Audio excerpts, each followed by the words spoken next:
thank you. At baseball's first checkpoint of the season, we have two teams who right now are heading in opposite directions.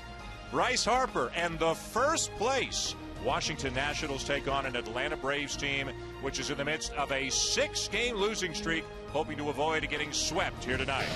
Let's go back to Friday night. Ian Desmond, a 2-run single in the first inning off Tim Hudson, and the Nationals weren't done in the first. Rick Ankiel with a 2-run triple makes it 4-0 Washington. In the 7th inning with 2 outs, Ryan Zimmerman with a 3-run double makes it 7-3. Washington goes on to win by a score of 7-4. Yesterday, again, the Nationals jump on top. Early 2nd inning, Danny Espinosa with a 3-run homer. It's 4-0 Nationals. Dan Uggla would tie the game with a home run in the 5th inning, but then Bryce Harper with an opposite field home run off Johnny Venters that made it 7-4 Nationals. And the Nats would go on to win 8-4. Tyler Clippard picking up his 2nd save in many days. So what does this mean in the National League East standings? It means the Nationals are now on top. They are hot, and Atlanta, which was first for a couple of weeks, they have fallen all the way to 4th in the NL East standings. Hi, everybody. Dan Shulman, Oral Hershiser, and Terry Francona. Glad you're with us tonight on a warm night here at Turner Field in Atlanta. And we've got a couple of hot pitchers, 2 guys who have really been on fire since the season began. A couple of young aces really weren't expected to be aces, but both are trying to attack the strike zone. Brandon Beachy turning over a new leaf this year, really looking to attack the strike zone and pitch to contact. He's doing that very well with a fastball that cuts naturally and a changeup and a breaking ball. On the other side, Gio Gonzalez comes over for the Nats, and he's got an electric arm, and he's also trying to pitch to contact. The problem is he's got such good stuff. Nobody's making contact. With a couple of strikeouts, he will lead the National League in Ks after tonight. The Nationals in first place, as you saw, they're 28-18 in spite of a ton of injuries, both to their position players and their pitching staff. They're doing a great job to be in first. Are they a legit contender this year? You know, we're at the quarter pole right now, and that's where, as teams say, they're into the grind of the season, and there are no guarantees that they're going to win the NL East, but they're for real. With that pitching staff and with all the things they've had to fight through, they're an interesting club, and they're going to make it hard on the other teams in the NL East. The Nationals are banged up. The Atlanta Braves are banged up as well. For more, let's go down to the field with Buster Olney. Ryan, how close are you to coming back? I'm hoping it's going to be another day or two. You know, I came here today hoping to be in there and play, and went out and ran and hit, and just got a little bit lightheaded. And I know if I went out there and tried to catch, I may be able to get to the first couple innings and then probably not have much after that. So I'm trying to get fully healed for the next 4 months. Now, all these injuries, Chipper goes down, Freddie Freeman's out, you're out, and you guys are facing one of the toughest part of your schedule. How difficult has it been in your clubhouse? It's been tough. You know, we built ourselves a good lead early in the first month and a half, and we got to weather the storm here, get some wins, and get everybody back healthy and start rolling again. Brian, thanks. Brandon Beachy, the major league leader in ERA, leads the Braves against the Nationals. Washington looking for a sweep at Turner Field here tonight.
founded on going places.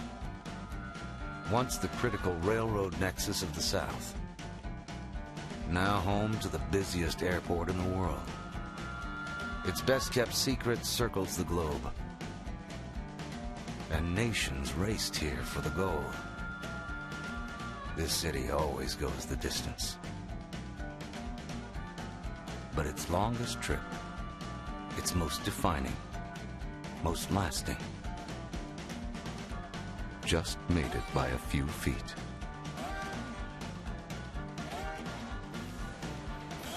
One of the game's all-time greats, Hank Aaron. 755 home runs, and the all-time Major League leader in RBIs with 2,297. An incredible career for Hammer and Hank.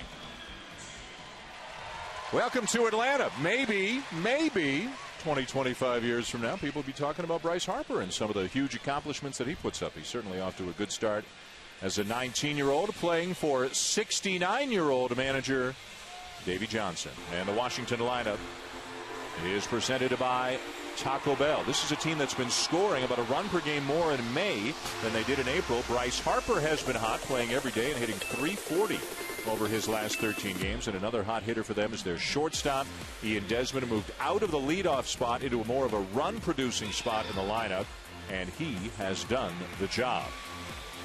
It will not be an easy job for the Nationals tonight against a guy with some sparkling numbers, right-hander Brandon Beachy. This year has really tried to become more efficient and pitch to contact early in his career, which would be last year only. He really tried to make the perfect pitch. Now he is attacking the strike zone, but the same great stuff is getting him fantastic results.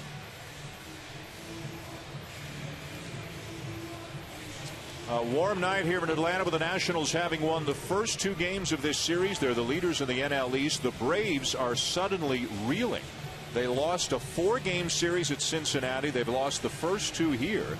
So they're on a 6-game losing streak right now. Freddie Gonzalez feels it's more of a blip than anything. They've been without Chipper Jones, Freddie Freeman, Brian McCann, all of whom out of the lineup again tonight. Jones currently on the DL. So they're having trouble scoring runs without 3 of their mainstays. Steve Lombardozzi will lead it off. And as we're visiting with Freddie Gonzalez today before the game, you can tell when a manager's faking it, and I was really impressed. Even keel, consistent manner. There's a breaking ball hit softly out to second. Ugla on to first, 1 down.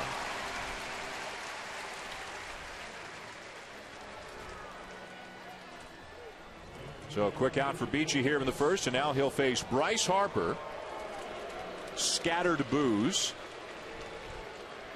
Hit that home run off Johnny Venters. Hit a ball as hard to the opposite field maybe as we've seen anybody hit a ball this season. It looked like a right-hand hitter. I mean, the way the ball left the ballpark.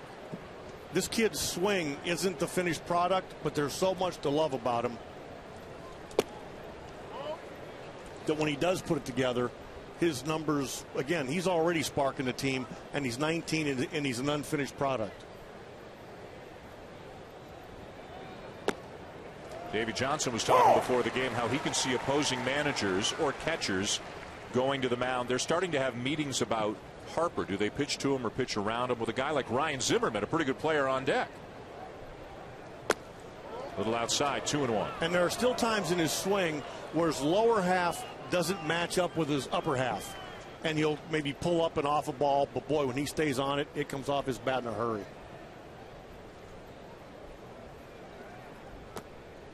Off speed and low, 3 balls and a strike, and there's maybe an example of a little respect, a 2-1 changeup. A lot of respect right there. He's got one of the quicker bats around at 19 years old. He swings it very hard, but he has great discipline. And he'll take the walk. So 1 on, 1 out. Beachy checking with the defense, who's taken the throw on a comebacker. Let's check out the defense behind Beachy tonight. Matt Diaz getting a start in left field because the left-hander Gio Gonzalez is on the mound. Michael Bourne in center, Jason Hayward in right. On the infield, Martin Prado with third, Chipper Jones on the DL. Tyler Pasternicki, Dan Ugla, Eric Hinsky at first. Freddie Freeman still out with that vision problem that we'll tell you more about as the night progresses. And the catcher is J.P. Boscan with Brian McCann and David Ross, both unavailable tonight, at least to start the game. Boy, it seems every single week, no matter what teams we see, Tito, there are 4, 5, 6 key players out of action for both teams. And usually, you know, it seems like it comes in waves, but this year, every place we go, guys are going down. Saw McCann, he's got the flu and has been, I mean, just sick as a dog for about 5 days.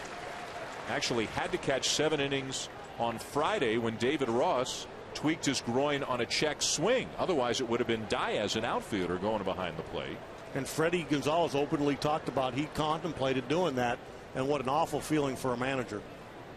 Harper draws a throw.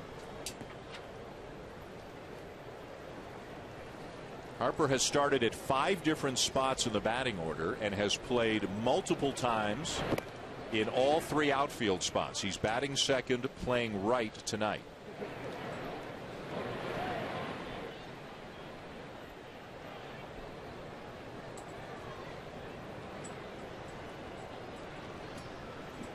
Not going, and Zimmerman goes around 1 and 2. And just looking early on at Bryce Harper in the outfield, at this moment he's probably better suited playing the corners. I mean, he can certainly play center field, but it's probably not his best position right now. They're without Michael Morse, who projected to be their left fielder. He could be back in about a week. They're without Jason Worth with a broken wrist. He's out till about August. So they've got a need for some healthy outfielders. Very high. And one of the most impressive things about Bryce Harper to me is the fact that for Davey Johnson's team, he's not only a leader, he's an emotional kid, but usually the game is too fast for young people. He actually is speeding up the game for the big leaguers that are already here. He's speeding up the game to them, making them make embarrassing mistakes. It's absolutely amazing the way he can take it over a game. Well, we showed one of the plays when we ran through the weekend highlights right off the top of the show. Jason Hayward looked bad out in right field, and of anybody in baseball right now, the one guy who's going to try to take an extra base more than just about anybody else is Bryce Harper. We've seen that in just a month in the big leagues, and Hayward played it casually, bobbled it, and Harper took second. And if you watch the video, if it continued a little longer, Jason Hayward right away patted his chest like, you know, my bad, I know I messed up. I mean, he's a really conscientious kid. He just made a mistake. And where Harper makes these plays happen is right out of the box. I mean, he's almost assuming there's going to be a problem, putting the pressure on the defense in case anything does go wrong. Let's see if he's running here with a full count. He goes. And the pitch chopped foul. What happens so often once somebody gets to the major leagues is the major league staff gets to take the bows for the guys that do well, and the guys in player development don't get to take the credit. Because for this kid to approach the game the way he is, there's a AAA manager and coach that have taught him well. And beyond AAA. Zimmerman hitting .256 with a couple of homers. Harper does not go, and it's swung on and missed. 2 down. Well, he threw him everything but the kitchen sink, and it came down to after a foul ball, he comes to a 3-2 changeup, but he had already seen a fastball, breaking ball, and here's a little changeup, gets inside it, puts a little fade and sink on the ball, and Zimmerman just swings right over it. Really wasn't the movement, but really got him with the timing. So Zimmerman strikes out, 2 down in the inning. Beachy 5-2 on the season with a 1.77 ERA. Last year struck out 169 batters in 141 2/3 innings, but pitching a little bit more to contact this year, fewer strikeouts, but getting deeper into ball games. Harper the lead, Adam LaRoche is the batter. And LaRoche, who's among the National League leaders in RBIs with 35, takes high ball 1. And I think to maybe some casual fans, they don't know how good Adam LaRoche is.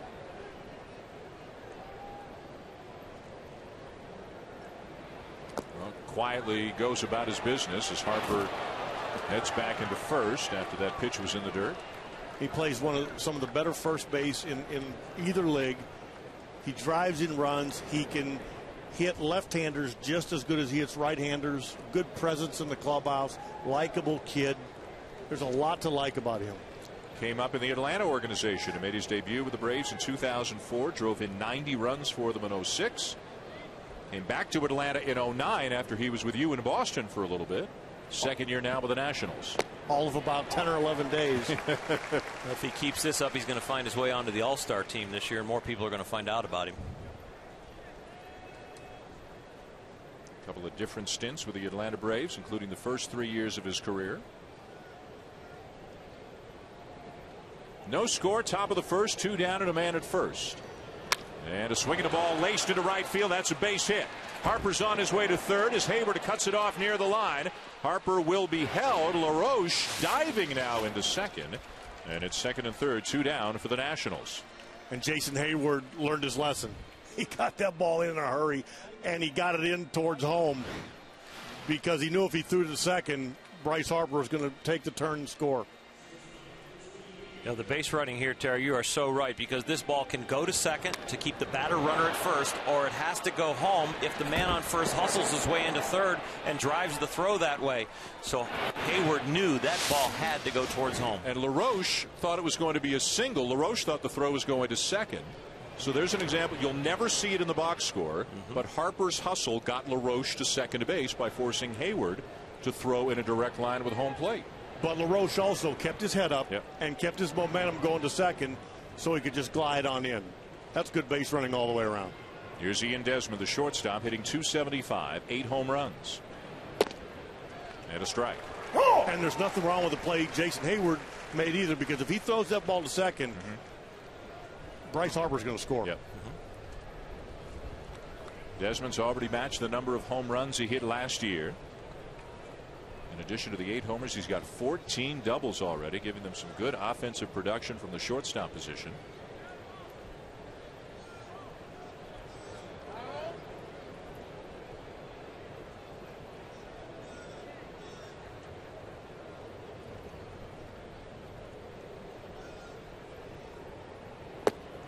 Right there for strike 2.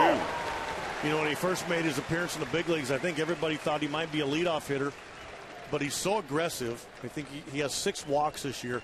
But he's also hitting for more power, where he might end up being a legitimate middle-of-the-order batter, playing shortstop. That's a rare commodity.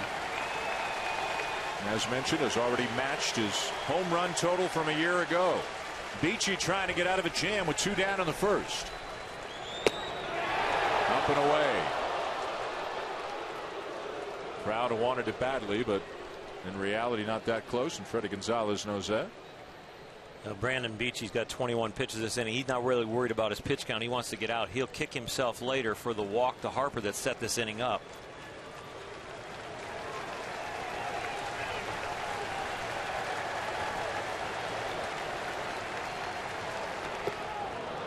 Good stop there by Boscan, and it's 2 balls and 2 strikes on Desmond. You know, some would say with a switch hitter on deck who will bat left-handed that Beachy might pitch around the righty with first base open. I don't think so. He has a .211 batting average against righties, and 147, the best in the National League against lefties, and that's because of the outstanding changeup.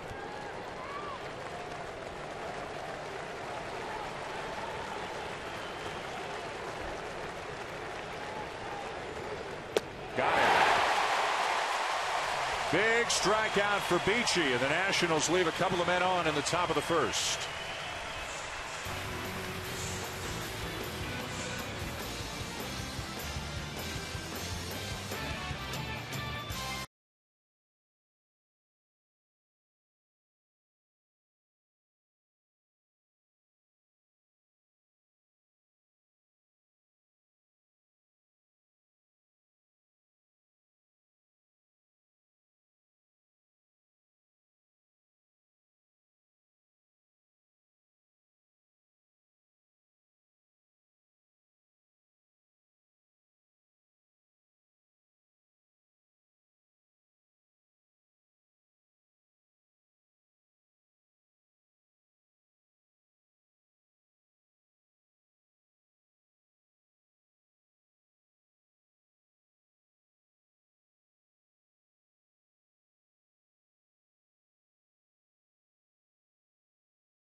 little Frisbee football at Centennial Park here in Atlanta. ESPN Sunday Night Baseball is presented by Taco Bell. Sometimes you gotta live Moss. And in part by the all-new Mazda CX-5 with 35 highway miles per gallon. And by Ridley Scott's Prometheus in IMAX 3D and Real D 3D in theaters June 8th.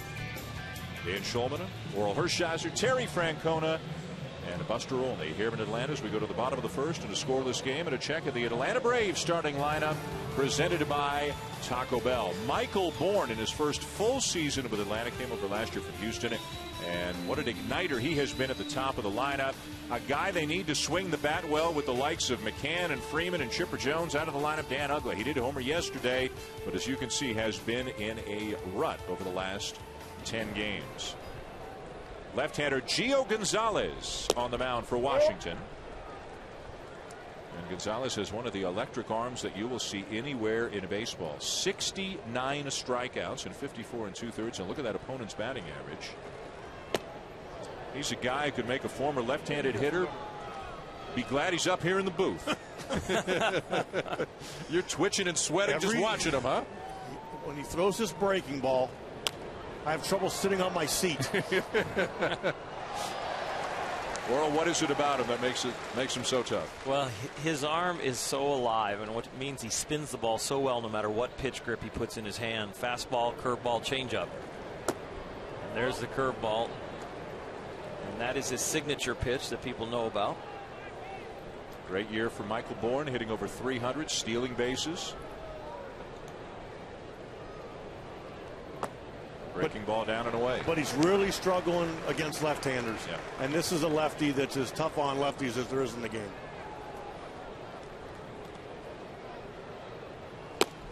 He walks him.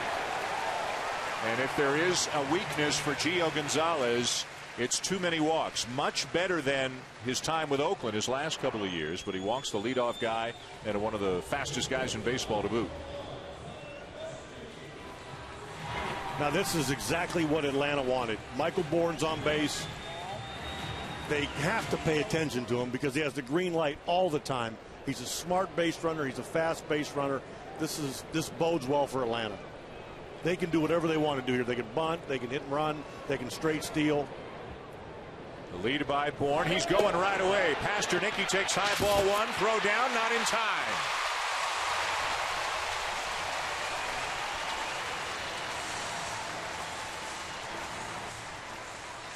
Michael Bourne straight stealing, going on first move. He just gambling, and he went and read him correctly.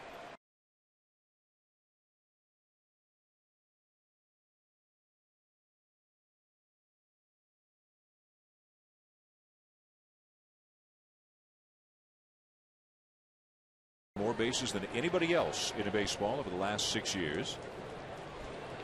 Pasternicki beating out a young player, Andrelton Simmons, maybe the shortstop of the future for the Braves for the starting job back in the spring. Shows bunt, spins out of the way from ball two.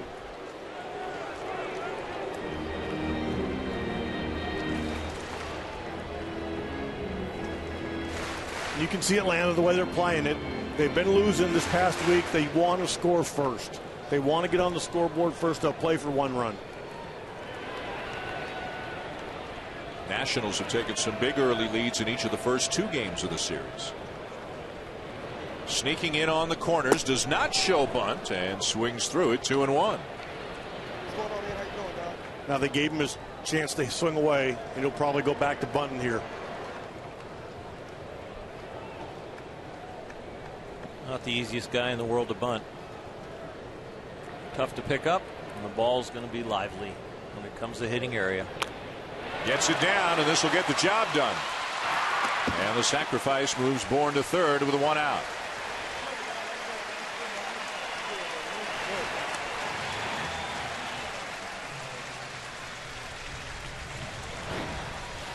And again, this is exactly what you want him to do, hitting in the 2-hole. Gets on top of it, gets it down. No play at third base. Actually had to make a pretty good play just to get him at first.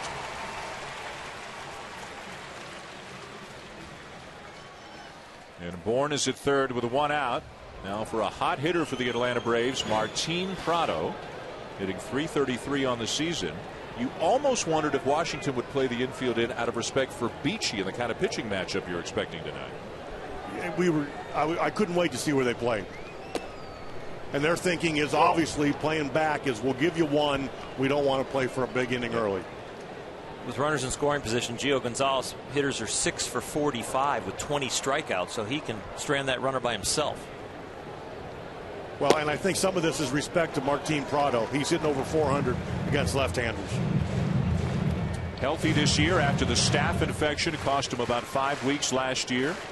And Prado at third base tonight. Chipper Jones on the DL after getting hit in the leg by a ground ball. Had to have some fluid and blood drained from it yesterday. 2-1 the count on Prado.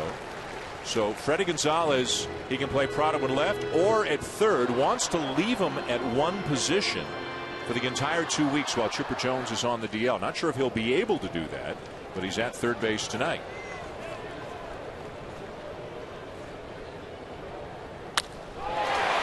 Ground ball to short. This will get the run home. 1-0 Atlanta.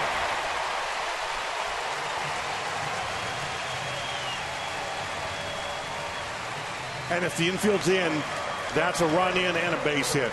Yep. So you can understand what Davey Johnson's thinking was.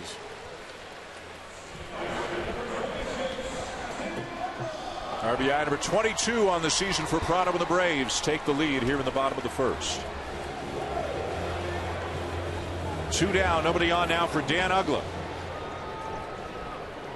Not only has started every game for the Braves this year, has played in every inning of every game so far this season.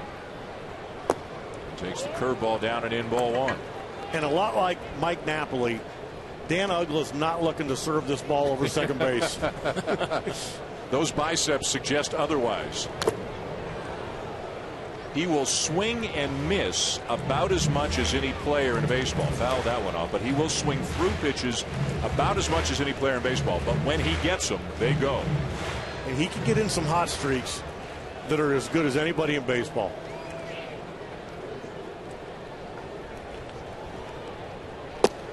Right on the corner, 1-2.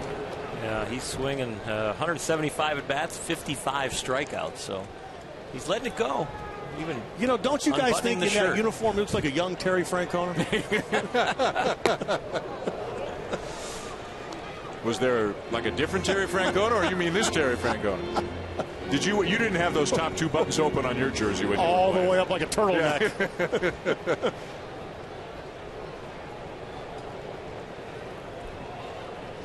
Lays off the curveball, full count, and so far Gonzalez has not been able to throw that breaking ball for a strike, and looked like he might have landed a little funny on that right foot. And he might have tweaked his knee or something right there on that landing.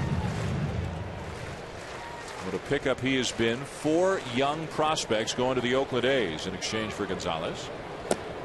And he missed low. His second walk given up in the inning.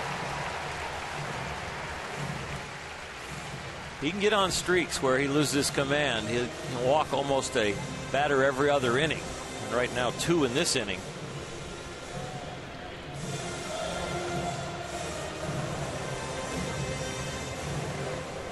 And this is exactly why Atlanta got Matt Diaz back, was to face guys like Gio Gonzalez. It's lefties about as well as anybody in baseball, hitting .355 against them this year.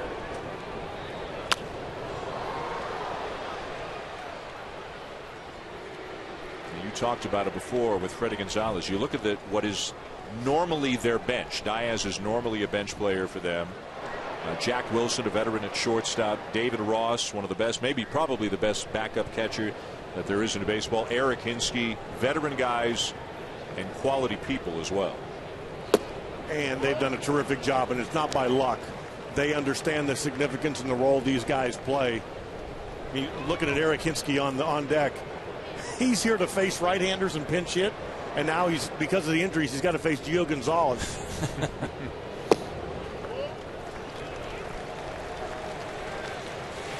But they're leaders, and the guys that sit on the bench, they actually elevate the other players, which is, I'll tell you what, as a manager, you appreciate that more than just about anything.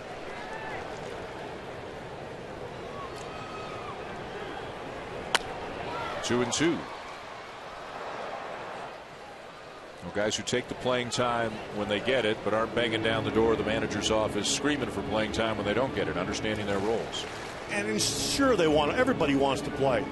But when you don't get what you want, still having that positive energy for a ball club helps out a manager way more than the numbers will ever show.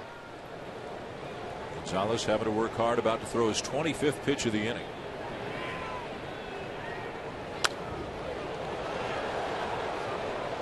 Yeah, 5 guys on your bench is a lot of guys that have upset with you. You know, keep the guys that are not sure about you away from the guys that don't like you.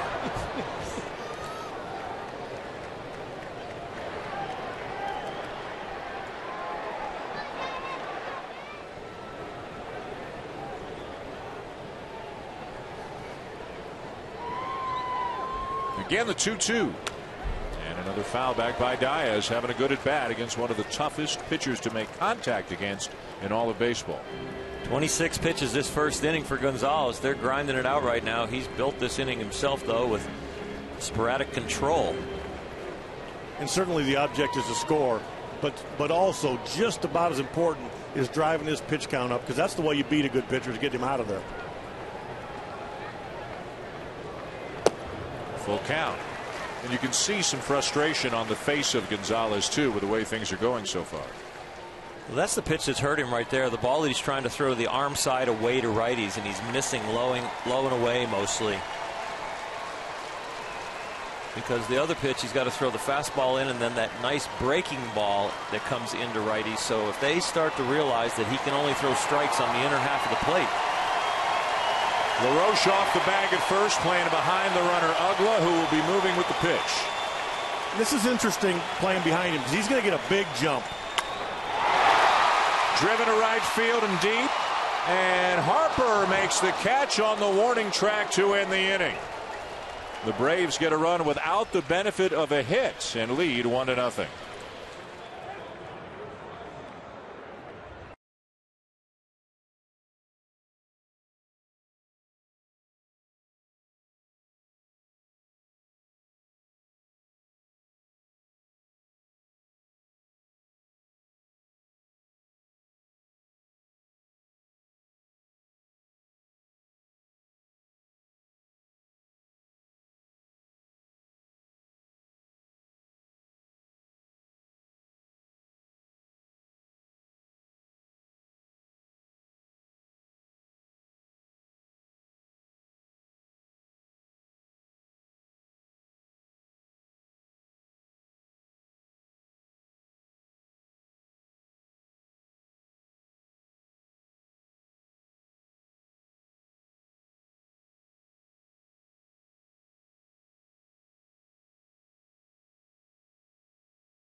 On ESPN, presented by Taco Bell. We're back at Turner Field in Atlanta. The Braves lead the Nationals 1-0.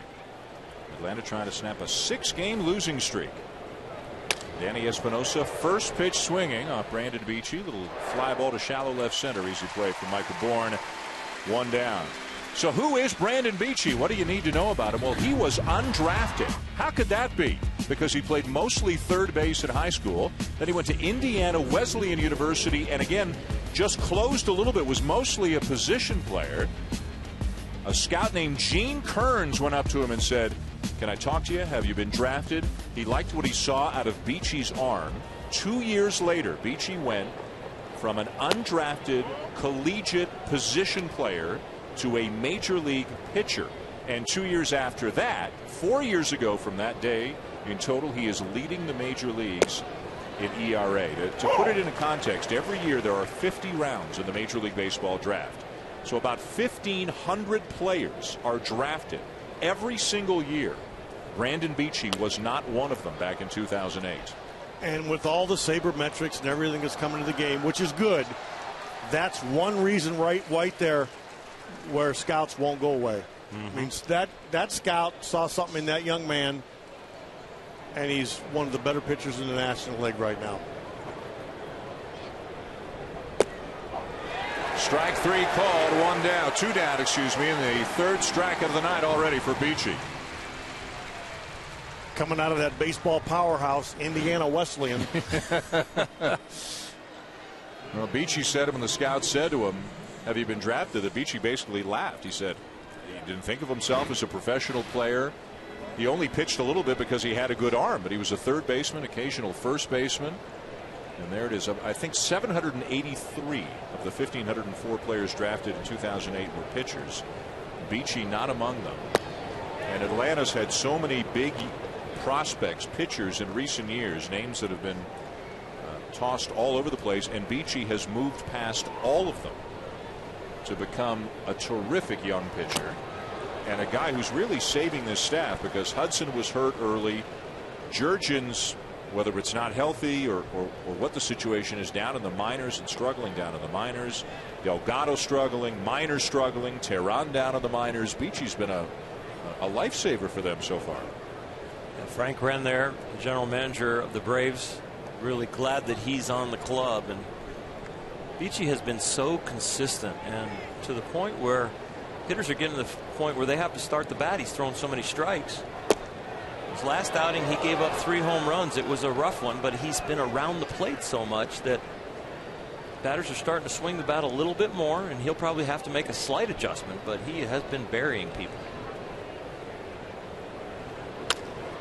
Breaking ball pulled foul down to third. Oh, pretty good play by Prado, but it's a foul ball. Probably a good thing that was foul. Jesus Flores thought he was working on a double. And he had made the turn. This wasn't going to end up good. Watch, he thinks it's a double. Well, that's a fair ball. That's a fair ball, yeah. But what if we can see, watch where he is going around his turn. He's thinking 2 all the way. So really a break for the Nationals, as Prado's terrific play nullified by the call down at third. And Flores has another opportunity. 2 balls, 2 strikes on the Washington catcher.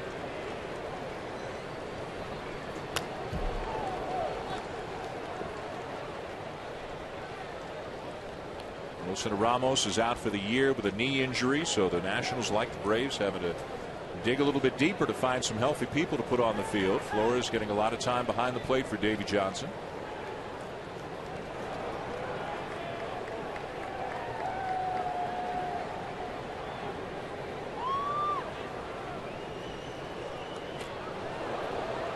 Or do you think there's anything to the fact that a guy like Brandon Beachy didn't use up a lot of bullets I was thinking in college? the same thing. And I know, and he looks to have such an amazing feel for pitching, which I'm sure is a rarity, but he hasn't thrown that much. No, he's got a very clean arm, I'm sure, as far as health and beating up the rotator cuff and his ligament in his elbow. So they say a lot of healthy pitchers come out of the North because they don't get as many pitchers out of them as the West and the South. In the air to right center. Inning over. 3 up, 3 down. 1-0 Braves going to the bottom of the second.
Atlanta, and welcome back to ESPN Sunday Night Baseball, presented by Taco Bell.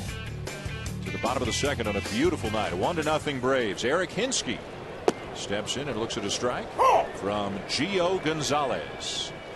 It'll be Hinsky the first baseman, Jason Hayward the right fielder, and J.C. Boscan the catcher. And a breaking ball for a strike, 0-2. And what was that you were saying about Hinsky having to get some playing time against Gio Gonzalez? This is a tough day at the office right here. 3 pitches and gone. And that's what Gio Gonzalez can do to a major league hitter. That is his 70th strikeout already on the season in 56 innings, Bulldog. I think that ties him with Steven Strasburg for the league lead. So one more and he's going to be on top. And that's the foundation and the leadership, Strasburg and himself, of this national team, of why they're in first place. Their starters have been outstanding. They own the best starters ERA in the National League. As Jason Hayward looks at a strike. Hayward hitting .241, 6 homers, injury-plagued season a year ago after the terrific rookie season back in 2010. Chopper to short. Big bounce for Desmond, 2 down. One thing that the Nationals would love to see from Gonzalez, quicker innings, get deeper into games, but he gets so many swings and misses, he doesn't often get a quick out like he got right there on a ground ball. Yeah, he has such good stuff, and hitters are trying to get a read on him, so they're not swinging quite as much as they do off of Brandon Beachy, who's got just as good of stuff. But so he's either out of the strike zone or in the strike zone, and they're taking or they can't hit it. Yep, a lot of deep counts, a lot of 2-2s and 3-2s, as opposed to a sinker ball guy who's getting a first pitch ground out, second pitch ground out. Like right there. Yep. That's a fastball up. It's lively, and they swing right through it. And he's got a chance to have a nice quick inning and also have Brandon Beachy leading off next inning.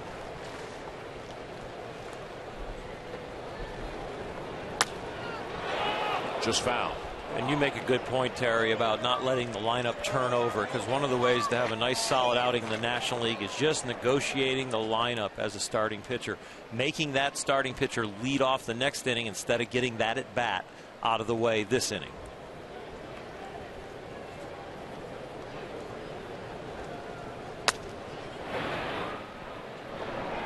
Broken bat. He shattered that bat. And JC was hitting 192 in AAA. So facing Gio Gonzalez, this has got to be a little bit of an event for him. And again, Boscan just called up a couple of days ago. Brian McCann's had the flu. David Ross, a groin strain, neither on the DL, but neither starting right now. And boy, right in on his hands. Now the breaking ball, chopped to the left side. Zimmerman charges and makes a good play. A quick 1-2-3 inning for Gio Gonzalez. A Baseball Tonight update comes your way on the other side of this break.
Thank you, Mr. Berman. I appreciate that.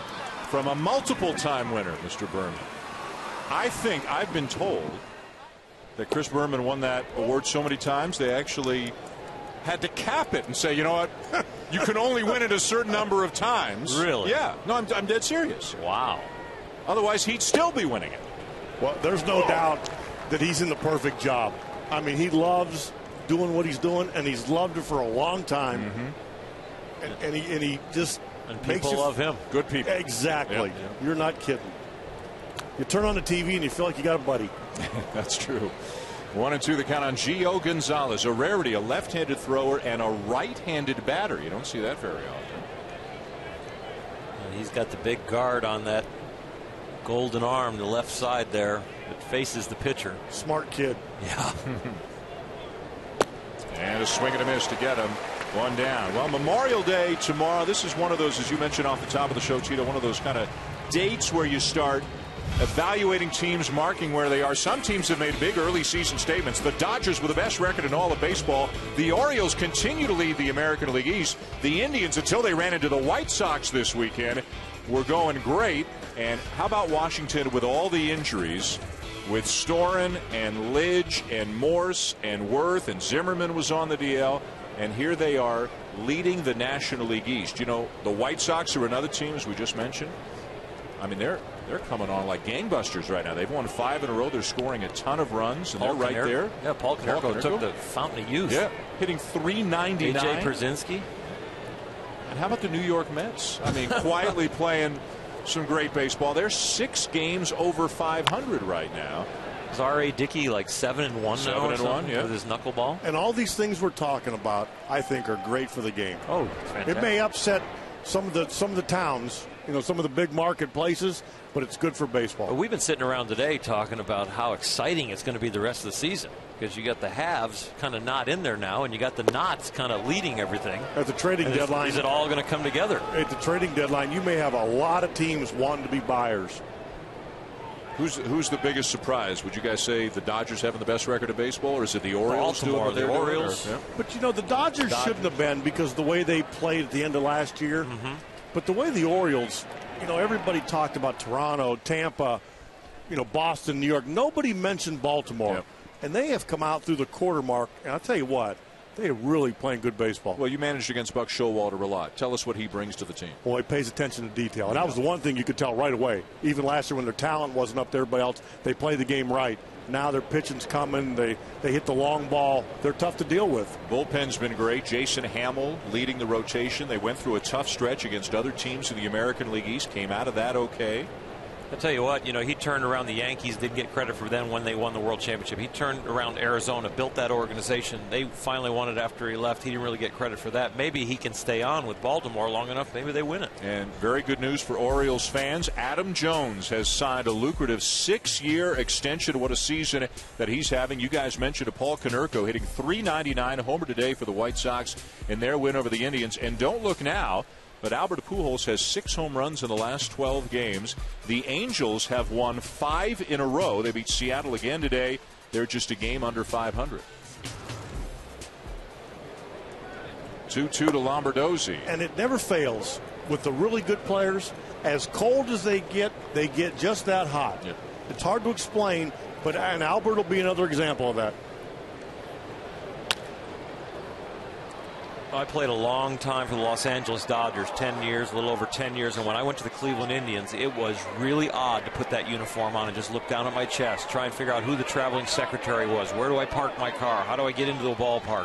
Who do I trust? Where do I sit when I'm having a tough day? Who can I talk to? And I'm sure Albert went through that culture shock of going from the Cardinals to the Angels. But the ability after he settles in is going to come back out. 3-2 on the way. And a jam shot, a weak ground ball out to second.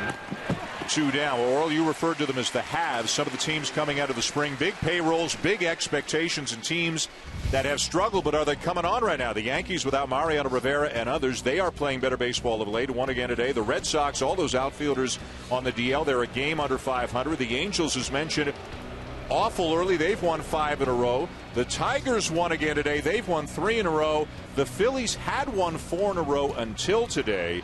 And bad news for the Phillies today. Roy Halladay left the game after 2 innings with a sore shoulder, already without Utley and Howard, and now the leader of their pitching staff, Roy Halladay, playing in a tough division, the National League East.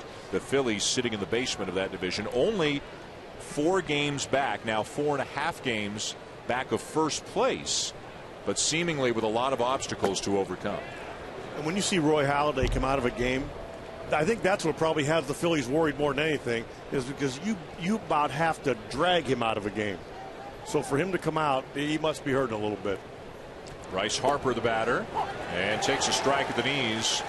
1 and 2. Some atypical numbers for Roy Halladay. For most other pitchers, you'd say, oh, he's not doing great, but he's doing all right. But Roy Halladay has been such a machine, such an incredible force for so many years for Toronto and Philadelphia. And his reputation in the league is second to none, and it's well deserved. Home plate umpire Kerwin Danley down behind the plate.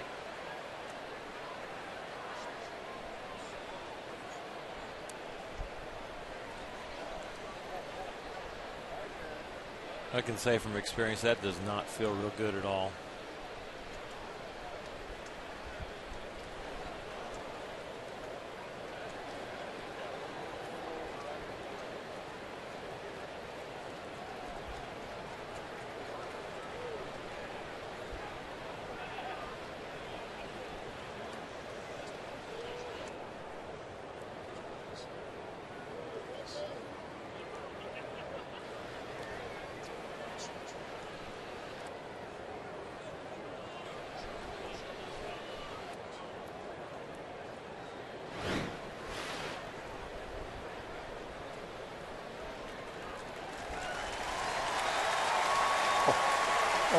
And as we suspected.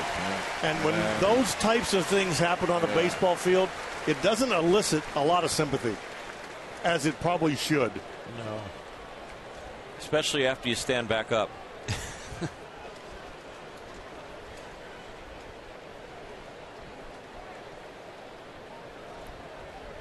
I think the guy who feels the second worst of anybody in the ballpark is the catcher, J.P. Boscan, who let the ball get by him. And you could see immediately kind of was patting Danley on the back, apologizing about it.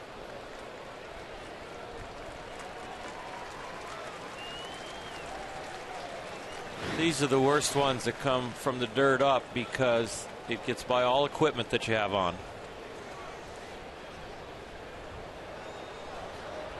There's not a whole lot of need to second guess where that got him.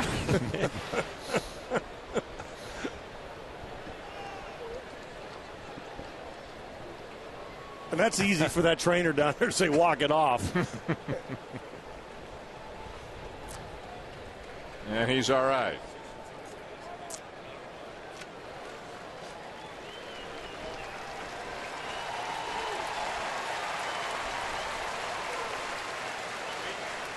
ESPN's coverage of Major League Baseball continues Tuesday night. No game tomorrow night because of the holiday. Tuesday night, Justin Verlander on the mound as the Tigers take on the Red Sox at 7 Eastern. And then Wednesday night on ESPN2 at 10 Eastern, 7 Pacific.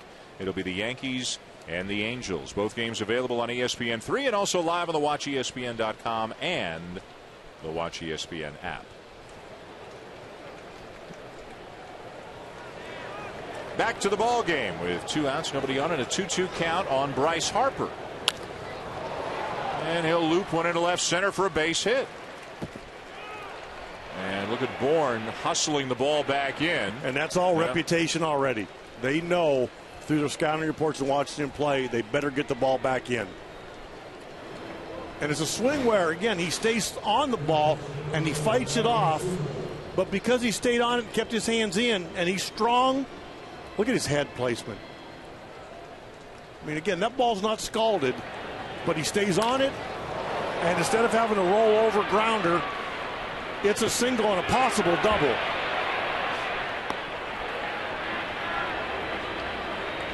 I hope we'll look up 10 years from now and he's still running the bases the same way. 2 down, he's at first, and here's Ryan Zimmerman. Tito, I don't think that's going to have anything to do with attitude. I think it's only going to have to do with health. And a lot of times guys slow down a little bit and don't look like they're hustling at that level because they can't take the wear and tear for 162 games. But it's very refreshing. Oh, it's awesome.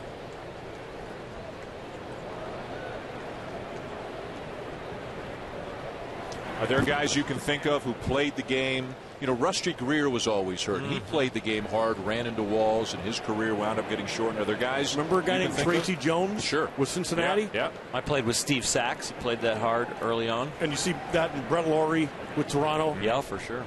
You know, plays the game all out. Shane Victorino. Yeah. Still does, but has little aches and pains every once in a while. Can't go quite that fast. Pete Rose lasted a while playing the game that hard, huh? Back in '87, Tracy Jones was a young kid, and he'd run into the wall even when he didn't have to. Yeah. I think he just enjoyed it. No, there's a problem there. That's a But problem. you can imagine how much Pete Rose loved him.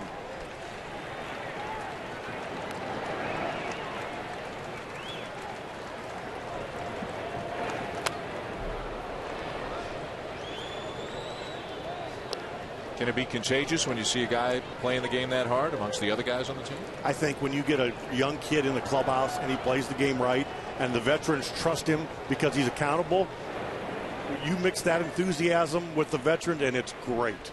Makes the veterans feel a little bit younger. Yep.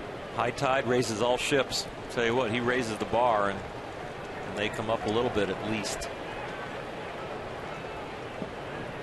And the inning is over. 5 strikeouts for Beachy.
Wonder what number 10 thinks about when he's on deck.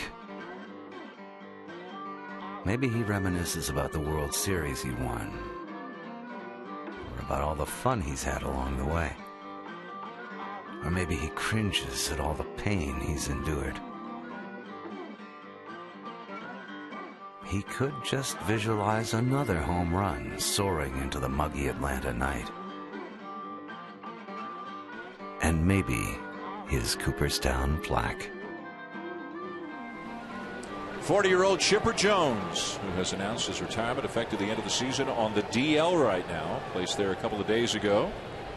Bottom of the third and a 1-0 lead for the Braves over the Nationals. Jones took a hard ground ball off his leg a few days ago, and it eventually became swollen, discolored. He had to go to the hospital, have a procedure done to drain blood and fluid from it. On the DL, they expect him back at the end of the 15 days. Beachy, the pitcher, leading off the third for Atlanta.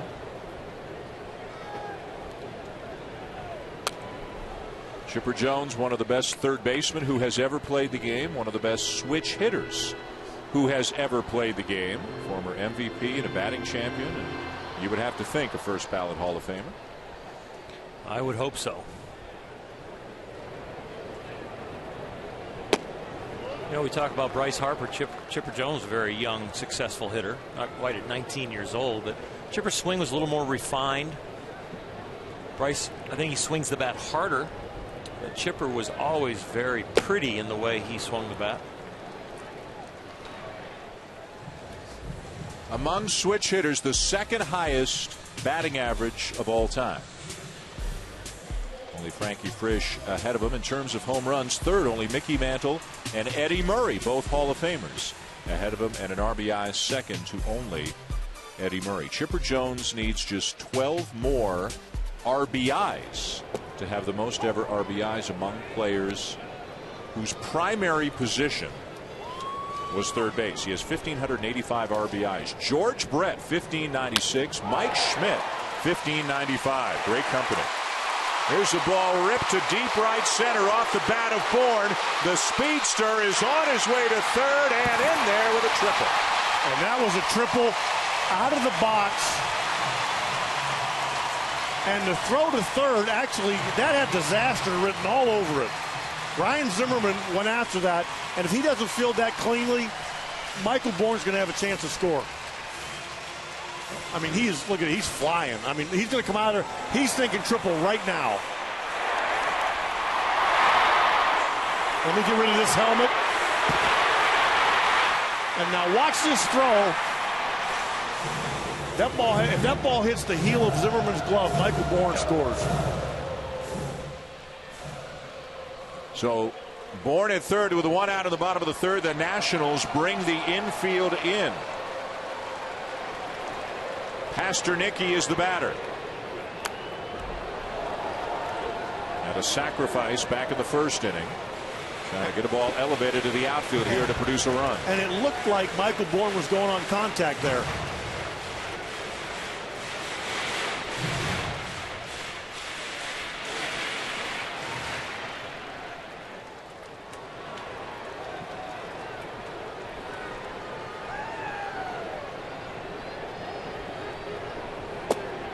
And we asked Freddie Gonzalez how important Michael Bourne is, and especially with the big hitters, with McCann and Chipper Jones out, Freeman out, and we need to play small ball. We need his speed, and that's the way this game so far has developed. That his speed could change this game. And the squeeze is definitely in play here at some point.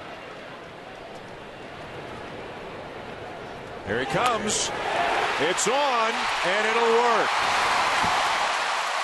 Good call, Skipper. I didn't think that quick.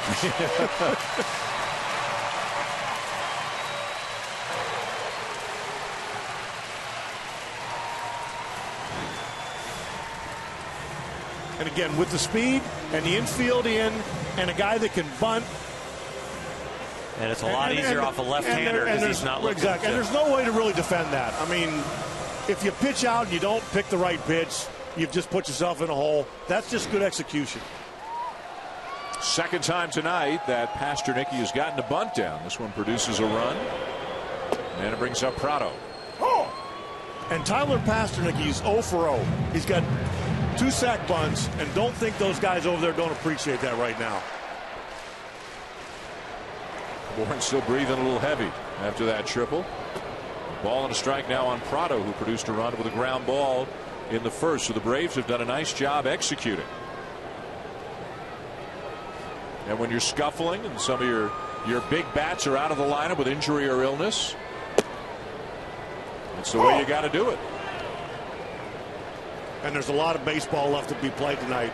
But if the game continues like this, this is a nice way for them to pull out of a little bit of a rut. And so much of a speech from a manager or coaches during a slump like the Braves are going through, where you can't put it all together, is about trying to do just what you do. Don't try and do too much. The hitters don't try and swing for the fences. Pitchers don't try and strike everybody out. Defense, just make the routine play, hit your cutoff man, and if we play up to our ability, we'll start to come out of it. Roller to short, and the inning is over. But the Braves get another. The combination of Bourne and Pasternicki. 2-0 Atlanta.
Back in Atlanta, the Braves lead the Nationals 2-0 as we go to the top of the fourth inning. Atlanta trying to salvage the final game of the series and snap a 6-game losing streak. The Braves right now sitting fourth in the National League East. The Nationals are the leaders. Adam LaRoche couldn't check the swing, and it's 0-1. What a competitive division the NL East is right now. The Mets won again today. The Marlins lost to San Francisco. The Phillies lost as well. The Mets are in second place, 2 games back. And coincidentally, the place where we will be 1 week from tonight. Sunday Night Baseball a week from tonight. The Mets hosting the Cardinals. There they are, 27-21. Look at all 5 teams in the division over the 500 mark. And really, in some ways, upside down from the way everybody would have predicted it at the beginning of the season. And the Phillies have had their struggles, but they're still the Phillies. And they're not going to be going anywhere. Well, whatever's going on with Roy Halladay's right shoulder needs to be very quick for them to still compete. And they need to get Worley back. He was really helping them.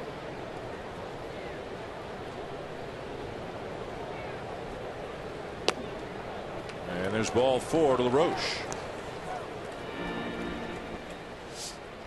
Let's go down to the field and bring in Buster Olney. Guys, you wonder if the Halladay situation will spur the Phillies to give another look to Roy Oswalt. I had someone in the Phillies organization in spring training say to me, I think at some point Oswalt's going to find his way here. The big thing with Oswalt so far is his asking price has been very high. Before the season started, he was asking for more than $10 million a year, according to executives. Maybe now he'd be looking for $5 million, and maybe now the Phillies' perspective will change. All right, Buster, thank you. Ian Desmond is the batter. There's always been an assumption that Oswalt wanted to stay relatively close to home. He's from Mississippi.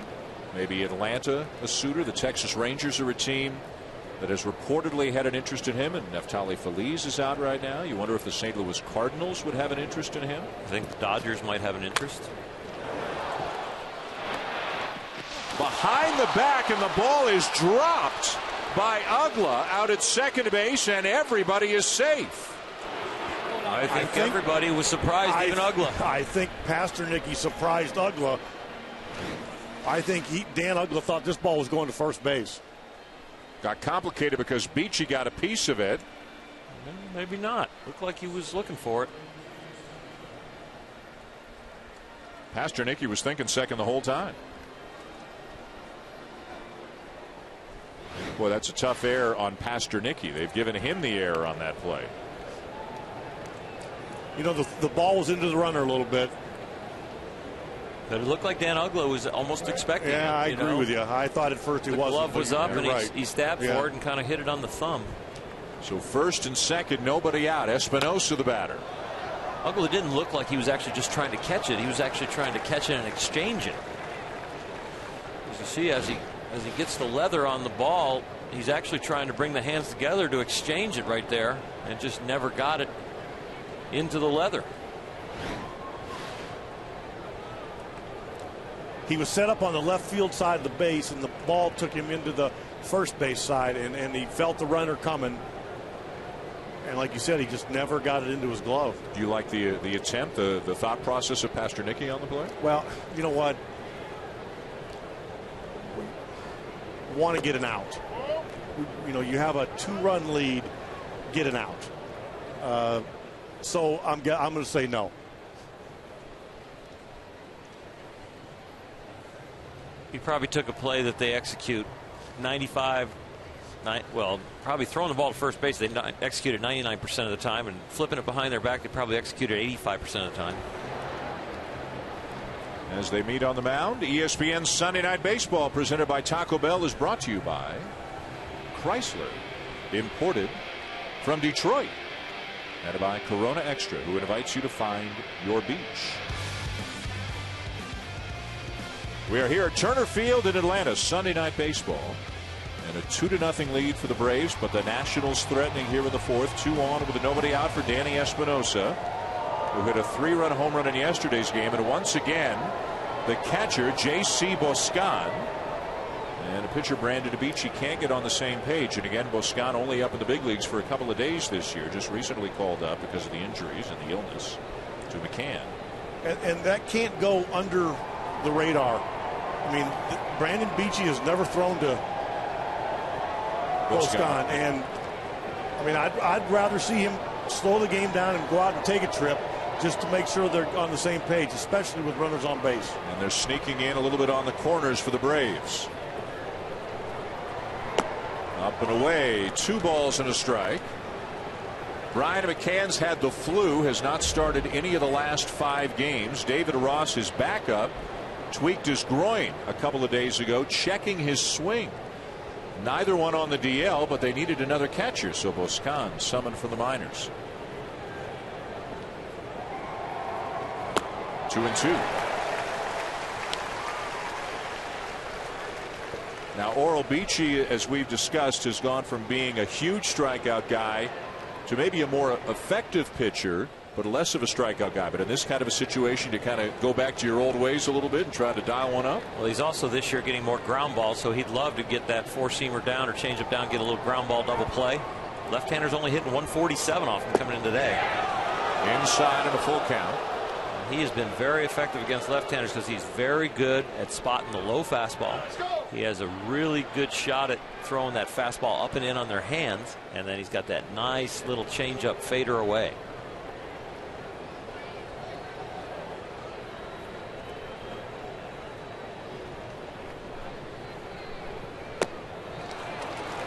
And he has loaded the bases.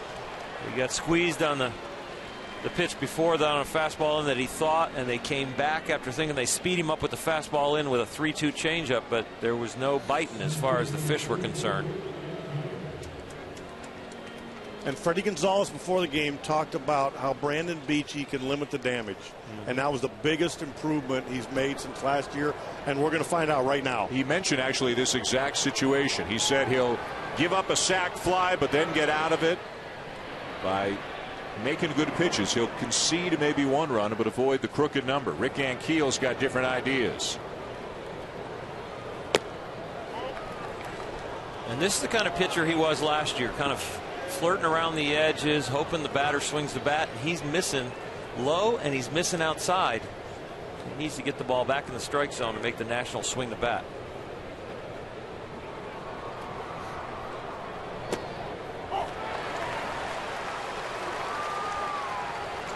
And Keel must have been taken all the way because he loves that pitch right there. That low fastball. Center fielder hitting .243, 3 homers and a dozen RBIs.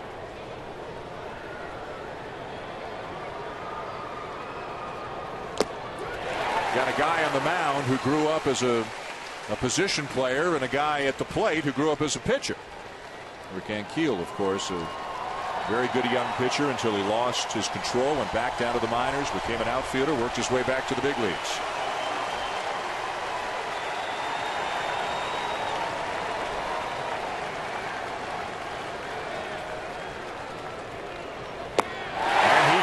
One down. Well, this sequence of pitches where he gets a huge strikeout to talk about eliminating possible damage this inning. And he falls behind with the hard stuff. He gets back in the count with a fastball that he takes. Now he goes back and beats him with the fastball. Now could it be the changeup in the dirt? No, we're going fastball up and in. We're doubling up with it because he threw the 3-2 changeup to the hitter before and walked him, showed that he might want to get you out with the off-speed stuff, but not 2 at-bats in a row. We're going to stay cheese. Snuck it by the rat. Now, how big is this at bat with the catcher Flores up and the pitcher Gio Gonzalez on deck? So if Beachy can get Flores, bounces one in for ball 1. It's amazing how one batter can change the whole outlook of an inning. He went from all of a sudden, looking at a huge inning to being one pitch away from getting out of this without a run. And this is a great example for fans at home. It's the difference between the American League and the National League. Why is it 1 run differential between the leagues? It's right in these kind of innings. Good breaking ball, 1-1. Flores with a fly ball to center his first time up. And there's Gio Gonzalez, the pitcher, coming out in the on-deck circle. A huge opportunity for the Nationals, but Beachy trying to subdue the bottom of the order and get out of it unscathed. Missed outside. And even if Brandon Beachy gets out of this inning, they've driven his pitch count up so high that it's inevitable he's not going to get deep into this game.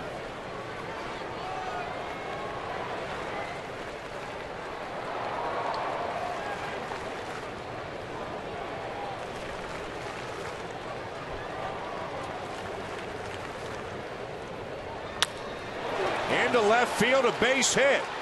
LaRoche will score. Desmond is held at third, and the Nationals are on the board. Well, Tito, remember when you said the squeeze was possibly in order? Even though there's bases loaded, the squeeze might be here because you got a guy that's going to be around the plate. Got a pitcher at the plate. Throws him a breaking ball, which shows that he's not giving in a 2-1 count, but he doesn't want to throw a breaking ball to make him chase because a 2-1 count and bases loaded leaves it up a little bit. Allows the 8-hitter to hit a little hanger for a base hit and get an RBI.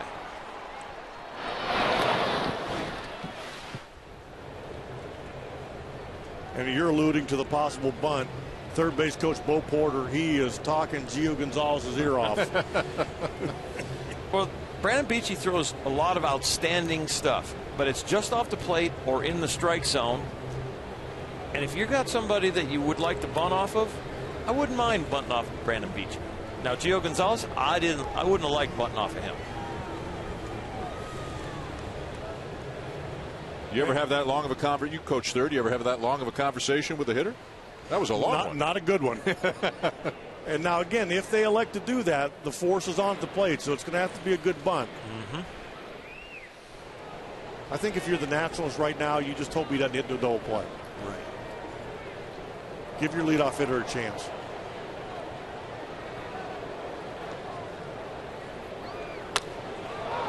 A high fly ball to left center, and plenty deep enough to get a run home.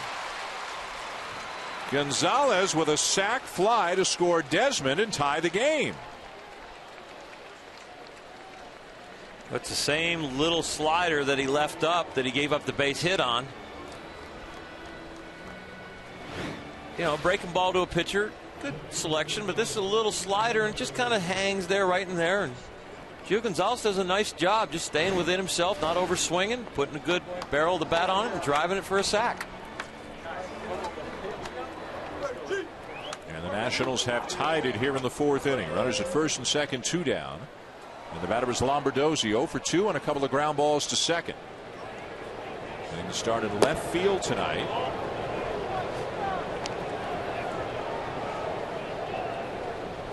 Lombardozzi was the Nationals minor league player of the year a year ago, playing predominantly second base, as his dad did back in the day, mainly for Minnesota. But Lombardozzi can play all over the field.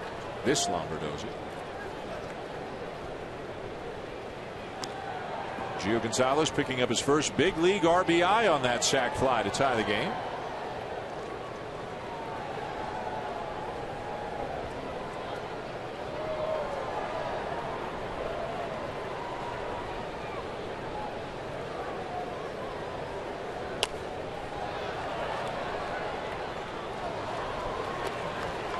Well, we talked about being more efficient for both these pitchers. Gio Gonzalez efficient with the bat right there. But I'll tell you what, Brandon Beachy, you know what? He's going to kick himself giving up these 2 runs.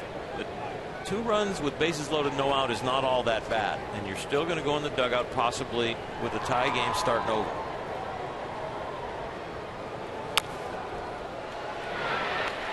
A pop-up caught by Uggla to win the inning. 2 runs, though, for the Nats to tie the game.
To the bottom of the 4th, time for FaceTime, presented by Edward Jones. Buster only between innings with Washington pitching coach Steve McCatty.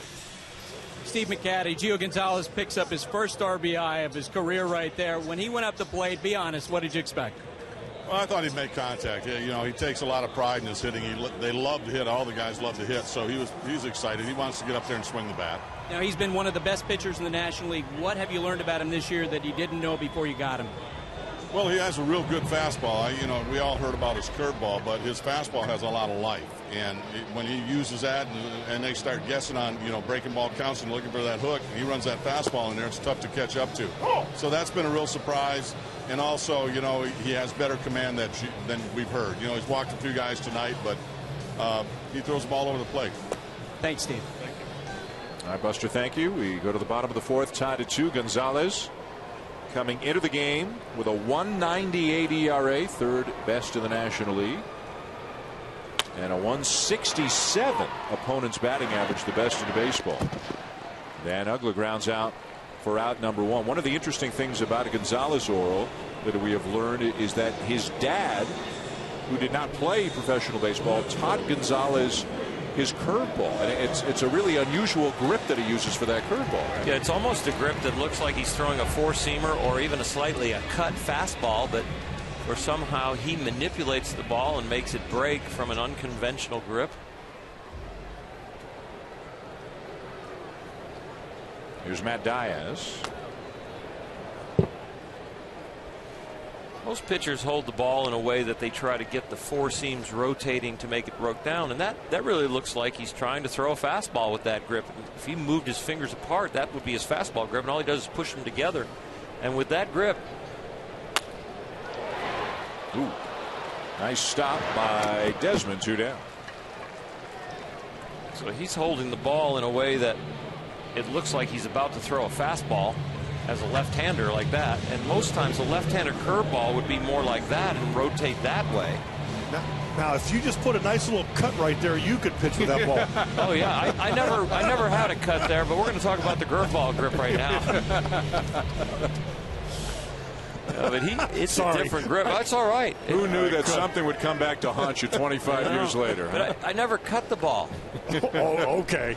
I promise you I didn't. I'm going to scooch over so enlightening hits. Now, I did have hair gel. That ball was not straight. It shouldn't have been straight. Nobody would cut it or sink it or do anything to it in warm-ups, would they? Hey, boy, you know what? Let bygones be bygones, right? And next week we will have a two-man booth. The announcement of who will still be here will come up soon. When you go 1 for 16 off somebody, it just doesn't go away. Oh, so somebody in the truck said no Dan Schulman next week? Up high, a ball and 2 strikes on Hinske. You know, when you look at Gio Gonzalez and you think about a guy that is effectively wild, he has such unbelievable stuff that when it's in the strike zone, it's tough to hit. And when it's out of the strike zone, you have a tendency to swing like that, like Eric Hinske, because you have to start the bat so early because he's throwing 93, 94 miles an hour with movement. He's got an unbelievable breaking ball, so that starts from the sky and comes down. That makes you swing at more balls. He's got a changeup that dives, so that makes you swing at balls that are kind of low. So he's just so effectively wild. Pretty good take right there by Hinske on a 1-2 breaking ball. And you make a great point. And with left-hand hitters, you can see how defensive they are. I mean, they're giving on the fastball. They're trying to get out front of that. If they do that and he throws a curveball, they embarrass themselves. It's a mental grind up there, I'm sure. Chases the high fastball at 96 and strikes out to end the inning.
2-2 ties. We go to the top of the fifth. The Nationals and the Braves here on Sunday Night Baseball. Bryce Harper leads off the inning. And takes ball one from Brandon Beachy. Harper tonight has walked and singled. He'll be followed by Ryan Zimmerman and Adam LaRoche. This is the 2-3-4 part of the Nationals lineup. And we have seen this game, the game we did a couple of weeks ago, and games we've watched on TV in between. Pitchers are not throwing very many fastballs to Bryce Harper. And unlike a lot of left-handers, he handles the ball up better than he handles the ball down. And I think that's from the comment you've made, Terry, about how he comes out of his swing every once in a while. As he rises up, it allows him to stay on that pitch up. And same thing, if it's slow and down, he comes up and off and either rolls over or misses. Right. But he has such exceptional eye-hand coordination, bat control. And he's quick. That he comes out of it and still can get a hit. I mean, this kid's already exciting. But what's even more exciting is down the road, when he puts it together, he's going to be phenomenal.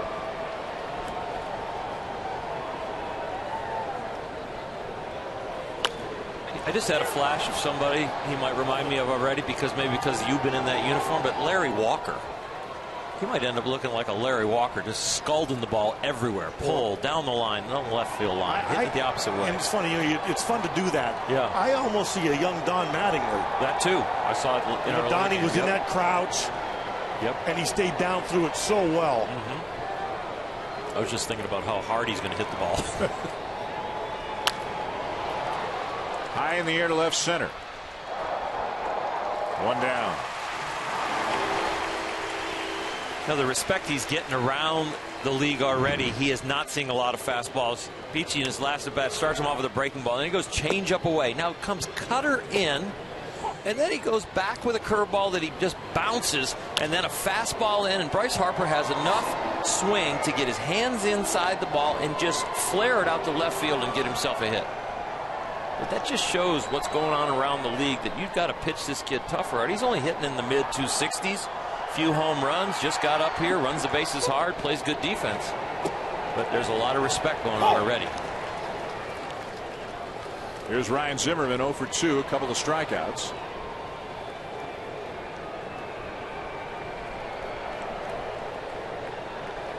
Beachy with a high pitch count. This is his 89th pitch with one out of the fifth inning. And with Bryce Harper's swing, as we're going to see here, I mean, it's not the finished product. I mean, his AAA numbers will tell you that. So to think that he's going to go through the major leagues without a hiccup or two is probably unrealistic. But there's so much to like. We've seen him a few times fight off that inside fastball and flare it into left field for a base hit.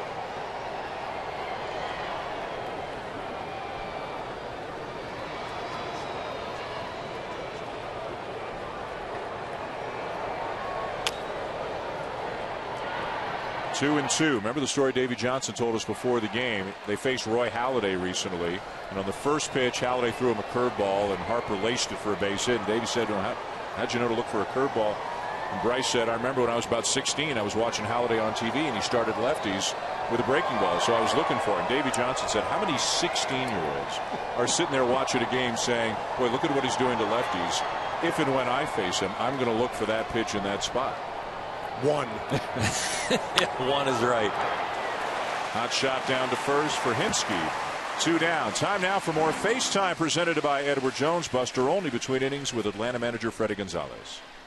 Freddie, Tyler Pastornicki in the middle of everything. You choose to squeeze with them. Why then at that point? Well, you feel like, you got a pitcher's battle going on right here. Gio's getting stronger, and Beachy's, other than that last inning with a couple of walks and a miscue, you felt like it's going to be a low-scoring game, and it's a suicide squeeze. You got to roll the dice, and Tyler's a guy that could, handle a bat a little bit. So we tried it, it worked, and good for us. How much longer do you see Beachy going in this game? Well, we need to get a couple quick innings right here. His pitch count's getting up, so hopefully we get a couple of quick innings and maybe get him through the 6th inning.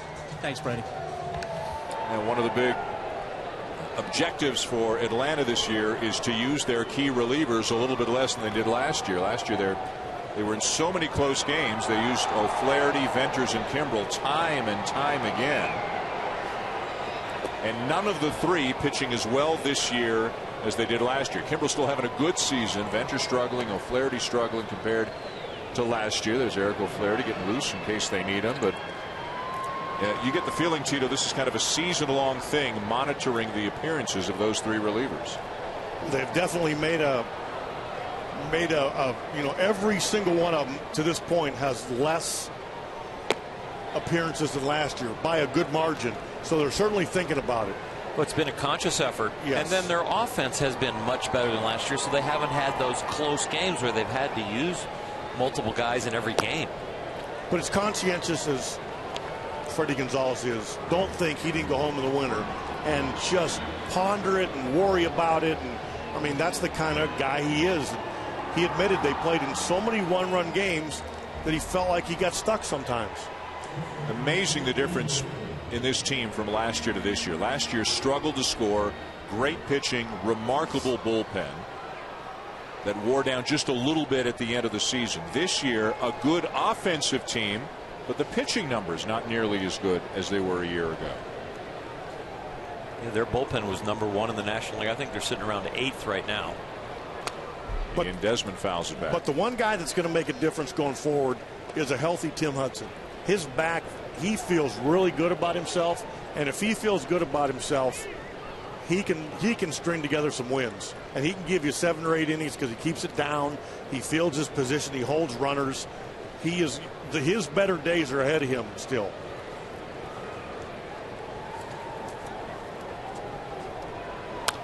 But do they need another starting pitcher if they're going to make the playoffs this year? Can they live with a Randall Delgado and a Mike Minor the way they're going right now for a full season in the rotation? Well, they expected Jurgens to be in there, and he's in the minors. Yeah. And the kid Tehran, they were expecting big things, and I think he went down and sounds like maybe he pouted for a little while. But, you know, his numbers may not be what you expect, but if he gets hot, he can come up and help. Remember, they had Derek Lowe last year, didn't have a good year, traded him to Cleveland, really just a cost savings maneuver for the Braves, saved about $5 million in the deal. Lowe going great guns till he was hit hard by the White Sox yesterday. This is the current rotation for the Atlanta Braves, led by Beachy. Hanson, Hudson, you know what you're going to get. Delgado, Minor, younger pitchers still finding their way. Strike 3 call to end the inning.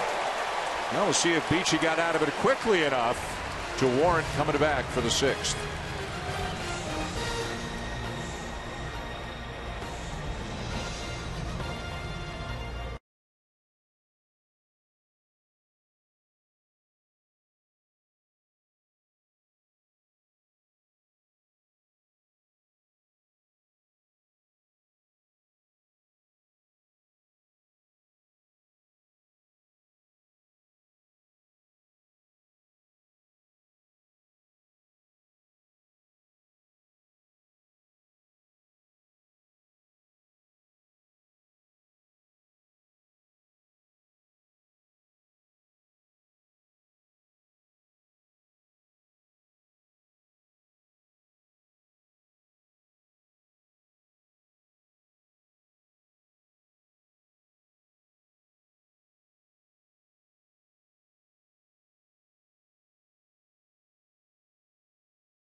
Eastern Conference Finals begin tomorrow night, 7:30 Eastern with Kia NBA Countdown. Then it's Game 1.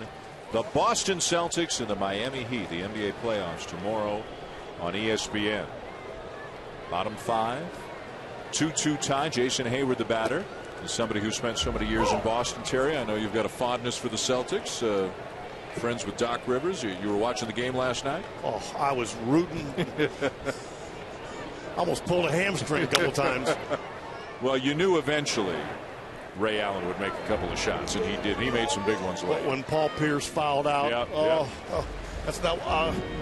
My heart was in my throat. I'm as big a Celtics fan as there is, and when Rajon Rondo starts hitting threes, Rondo hit that one from about 3-4 feet behind the three-point line. Some of the passes he was making, he took over the game. What do you have, 13 points there in the last 4 or 5 minutes? Yeah, another triple-double. Yet another triple-double for Rajon Rondo. What do they have to do? Can they beat the Heat? What do they have to do to beat the Heat? I think it's going to be the funnest series of all. Yeah. I mean, the Heat are so interesting anyway. I just think watching Doc Rivers for 8 years, it's so easy to respect the way he treats his players. You can see why they play hard for him. Mm-hmm. Should be a lot of fun. Game 1 tomorrow night. The Eastern Conference Finals in its entirety on ESPN. Maybe the last time the big three play together. J.C. Boscan with a good-looking bunt and out at first. What a terrific play by Gonzalez to get him. He got off the mound in a hurry, and then he got to throw the 94-mile-an-hour fastball to first base to get him, but it took a lot. Get off the mound. You got to have quick feet and get over there, and he barehands it, turns his body as he's grabbing it, and then he throws a bullet to get him by half a step. That was a beautiful bunt, but there was also too many years of catching. The wheels letting Boscan on just a little bit. So quickly 2 outs, and Beachy will bat. Freddie Gonzalez will set him up to the plate and get another inning out of him on the mound as well. Beachy a strikeout in his only at bat tonight.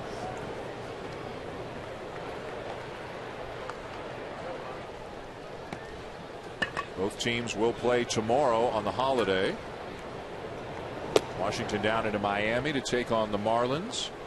And the Braves will stay home and host the Cardinals. Both day games on the Memorial Day holiday. And you can certainly understand why Freddie Gonzalez is letting Brandon Beachy hit. With a thin bench, nobody on base, they'd love to get another good inning out of Beachy. And if they have Michael Bourne leading off the next inning, that's not the worst thing in the world.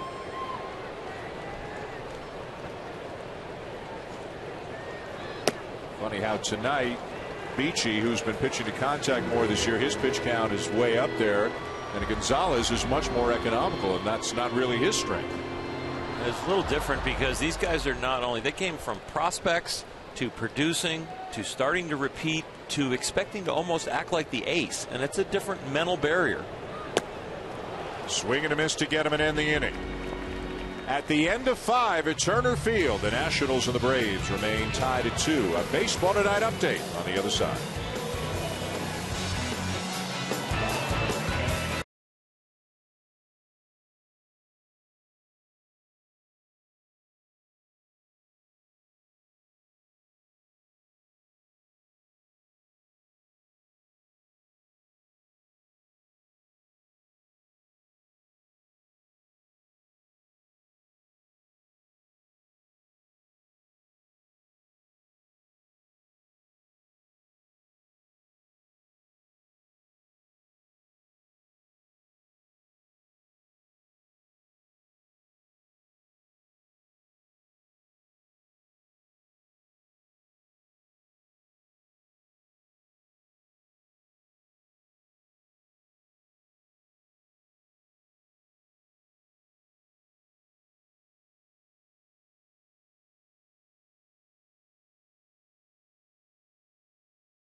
Without a doubt, Boomer. Seems like a milestone every few days for Derek Jeter at this point of his career. Here's Brandon Beachy working into the 6th in a 2-2 tie. He's thrown 100 pitches already tonight. His season high is 122. Danny Espinosa, the second baseman, will lead it off for Washington. He has flied out and walked.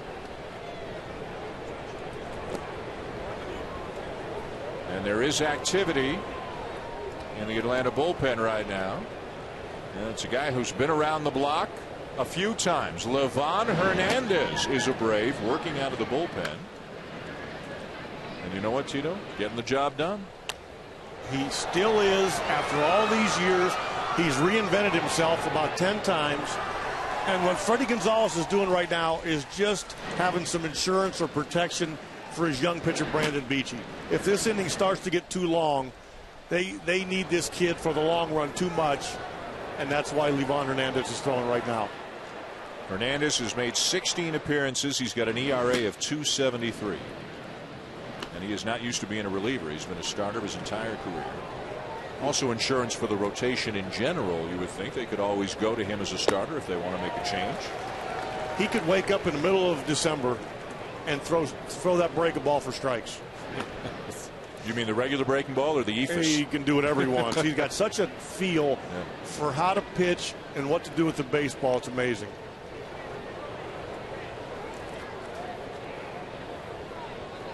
And he can hit. Just outside.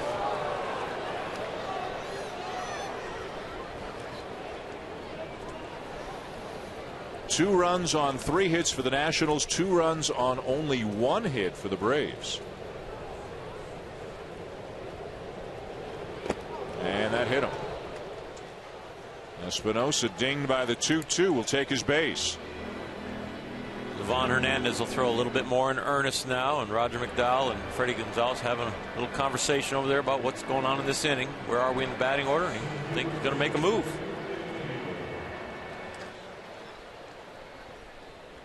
And that's going to be all for Beachy after hitting the leadoff batter here in the 6th inning. And Keel coming up. Livan Hernandez coming in. Beachy done for the night. Tied at 2 here in Atlanta.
Welcome back to Atlanta. ESPN Sunday Night Baseball presented by Taco Bell is brought to you by Mike's Hard Lemonade. Always different, always refreshing, now in cans. And by the makers of One A Day Men's, the official multivitamin of Major League Baseball, specially formulated for men. Beautiful shots from the world's largest aquarium, the Georgia Aquarium, giving us an official Sunday Night Baseball welcome. How about that guy? How about that, huh? Very nice.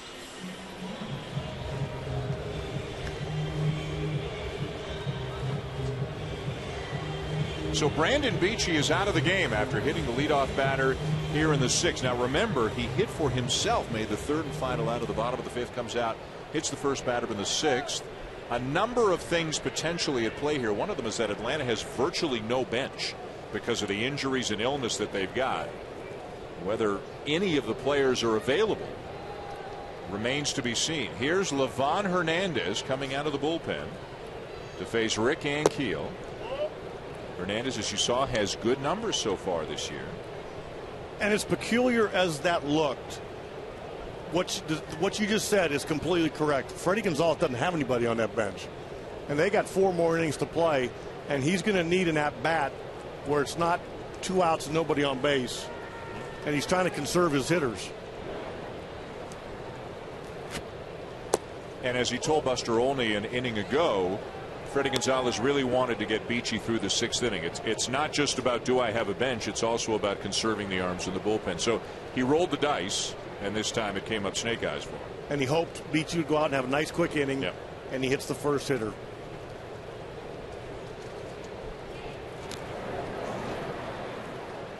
So here's Livan Hernandez. He is 37 years of age and has been around and has been very successful, going way back to 1996 with the then Florida Marlins. And he gets you out of the strike zone. If the hitters are patient, he knows he doesn't have the best stuff to live in the strike zone. You see the first 3 pitches he thrown to fall behind Ankiel. Change up off the plate away, change up off the plate away, cutter inside off the plate, and Ankiel being disciplined to just watch him. Of course, the Nationals know him with them the last couple of years as he walks them on 4 pitches, 2 on with nobody out. The MLB Fan Cave is back. Some of baseball's biggest stars are scheduled to visit and appear in Fan Cave videos. Check out all the latest cave happenings at MLBFancave.com and follow at MLB Fan Cave on Twitter and like the MLB Fan Cave on Facebook. And this is where the National League comes into play. I mean, you have a kind of an obvious bunt situation or potential bunt situation, but you have the pitcher on deck, a pitcher that's going to stay in the game. You know, do you trust him enough to put the ball in play again? Gonzalez with a sac fly his last time up. A relaxed Gio Gonzalez talking with the fans in the good seats down behind the plate. No sign of a bunt from Flores as he looks at a strike. Will Porter flashing a long series of signs down at third. Sometimes managers will give a guy a first pitch to do what he wants with a bat and then put a bunt on.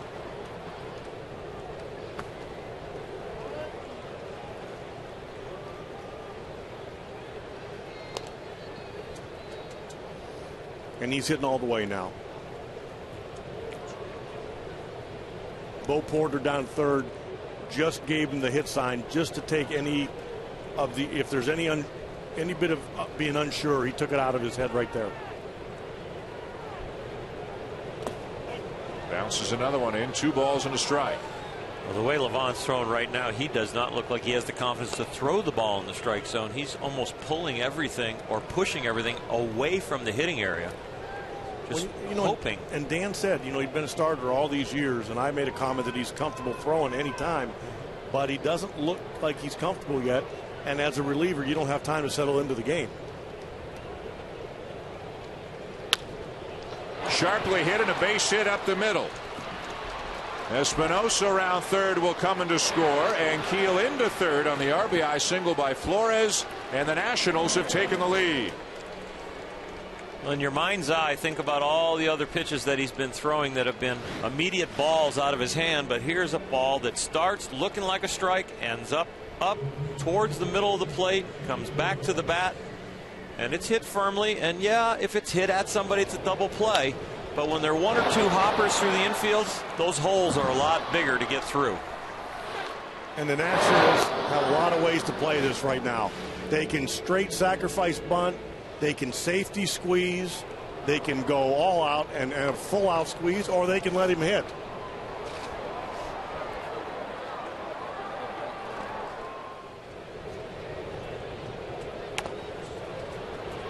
Went after a high pitch and he bunts it foul. And it looked like there was some confusion there. That's what I was going to say. The runner at third kind of took a couple firm steps toward home. Gonzalez jabbed at that ball that wasn't a strike. You're wondering whether it was a suicide squeeze or not? Yeah, Somebody missed a sign? Somewhere there was just a little confusion in that whole sequence. If it's a straight sacrifice, Gonzalez shouldn't be going for a pitch that high up. He should be taking it for a ball, build the count. And if it was a suicide squeeze, the way he went to bunt at it, then you'd think the runner would have been breaking from third immediately.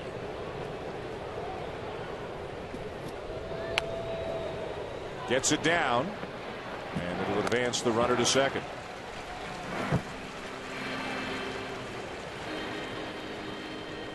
So Gonzalez having a productive night on the mound and at the plate tonight.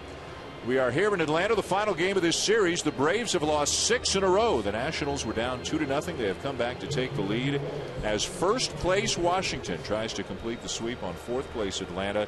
The entire division 1 through 5 separated by just 4.5 games. And this puts the Braves in a difficult position. They have to play the infield in with 1 out, try to save 1 run, but there's always the potential now to give up 2. Lombardozzi the batter. And the even more difficult position they're in is just the fact that they're down. Their offense has been so lacking in the last 6 games. I think they've scored only about 12 or 13 runs in the last 6 games. So 1-run deficits, pretty big for them. And they're playing really in. I mean, they're actually on the grass, which may, they could probably buy a step or 2 in the middle of the infield.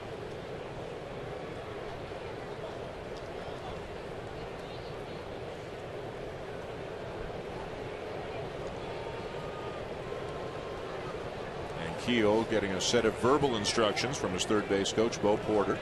Flores is the runner at second. 1 out in the inning, and the infield in.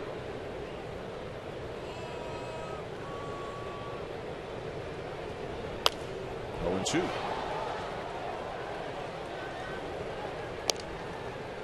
Lombardozzi 0 for 3 tonight. A couple of ground outs and a pop-up.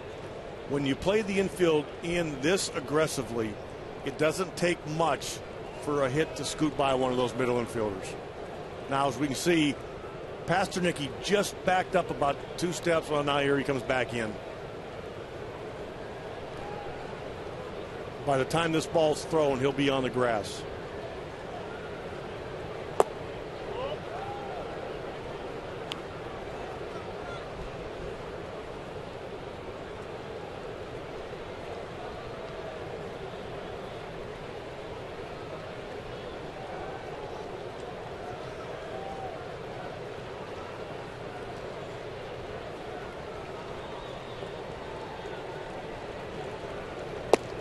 Inside, 2-2 now on Lombardozzi. Livan Hernandez has got to really trust Biscan behind the plate because he wants to bounce a breaking ball. He knows to get a strikeout here, other than to lock him up with that fastball in, that pitch right there is probably to set up a slow breaking ball in the dirt. He's got to trust that he can block it. Bryce Harper waiting on deck. Got a ball up, and it's laced into the right field corner. 2 more runs are going to score. Lombardozzi with a double. 5-2 Nationals. 2 mindsets in pitching. Convince them what's coming and throw the opposite, which what Hernandez tried to do, or throw what they expect and put it in the dirt, which I expected him to throw the breaking ball. But here he tried to double up with the fastball in. The ball comes all the way back over the middle of the plate. And a nice piece of hitting right there to drive those runners in. Boy, 83 miles an hour thigh high over the heart of the plate. It's not going to work very often. Slow curve, swing and a miss, 0-1 on Harper. And this is where, if you're Atlanta, you don't want to fall asleep on the runner. Things aren't going your way, and they're doing a good job of just paying a little bit of attention to him. Because if you don't, he walks into third. I'll tell you what, Bryce Harper as a 19-year-old and Livan Hernandez with his stuff at his age, For Bryce, this is like hitting off a college pitcher. I mean, Levon doesn't have a reputation with Bryce. He's just looking at a ball and going, oh, that's a slow one. I'll whack it.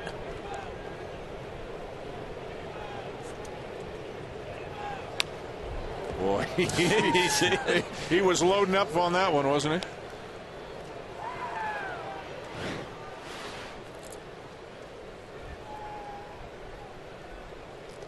Levon been a World Series MVP with the Marlins. Long time. Looked like Vic big league Davalillo. pitcher. Look at the back foot.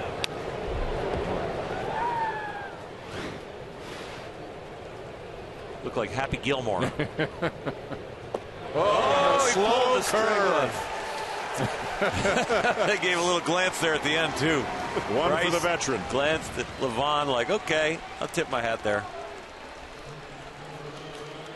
Think about the swing before, Terry, right? When he comes out of his shoes, Levon goes, okay, young fella, let's pull the string.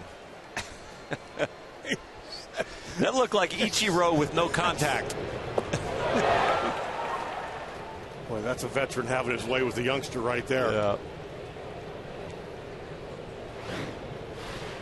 2 down in the inning. Ryan Zimmerman, the batter. Lesson learned. Store that away in the memory bank. When you talk about a hitter trying to stay back, that would be the complete opposite right there. He was in, I'm going to whack this thing. He had time to get out in front, get back again, and still have a swing at that pitch.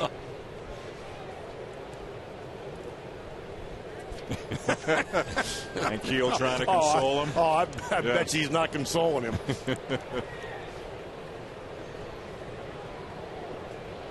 That'll be funny tomorrow. Not funny to Harper right now. But the Nationals in front 5-2. That's one of those where if they hang on and win, and they got to fly to Miami. But that's one of those things on the bus ride where the whole team will be redoing that swing. Well, if they've got the TV screens on the bus every 5 rows of seats, they might even put it on a DVD and let everybody watch it.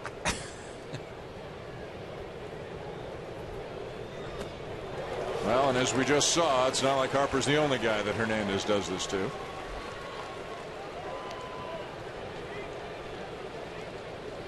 I mean, you're just not. 63 is just not what you're thinking about. It's coming in at 63. You could catch it with a wine glass. And he can take a little more off the 63 if he really wants to.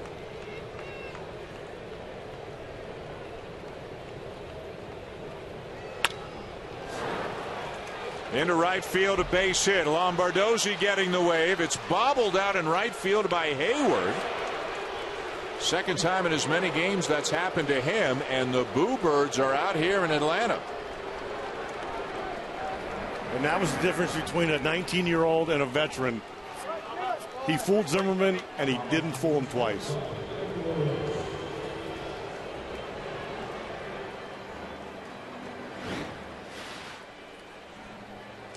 Remember they talked about the 2 different types of grass here in Atlanta and how the ball is starting to snake, and they're starting to. It does. And for the average fan, it's probably hard to understand, but the way they cut the grass, the ball snakes. And they're going with 2 different types of grass right now because. As you're charging that ball, it's in the back of your mind, and it plays tricks with you. And it's not making an excuse. It actually happens, and it's not a good feeling. They've got some extreme weather here. They're trying to find the right grass, and as they cut it and keep it the correct length, they're finding ways to make the blades lay the right way and still keep the grass alive. And the players have talked about it. Not to give any excuses, like you say, but they've talked about there's a lot of snaking of the ball out there right now. See, Jason Hayward went down with both hands. He had that throwing hand close because he wasn't confident in the one hand. It goes as a base hit and an RBI for Zimmerman. The bobble for Hayward not a part of the scoring on the play. 6-2 Washington. 4 runs here this inning. 3 of them charged to Levon Hernandez after he came on in relief of Brandon Beachy. Adam LaRoche, the batter, he doubled in the first, has walked twice since, and has the count in his favor now, 3-1. The Braves have lost 6 in a row and are trailing here again tonight. And there's a base hit. Hayward trips, and now the turn is made, and Zimmerman will take third, which he was not originally going to do. And Jason Hayward is having just a nightmare of a time the last couple of days out in right field. And it looks like he just took some turf with him and slipped.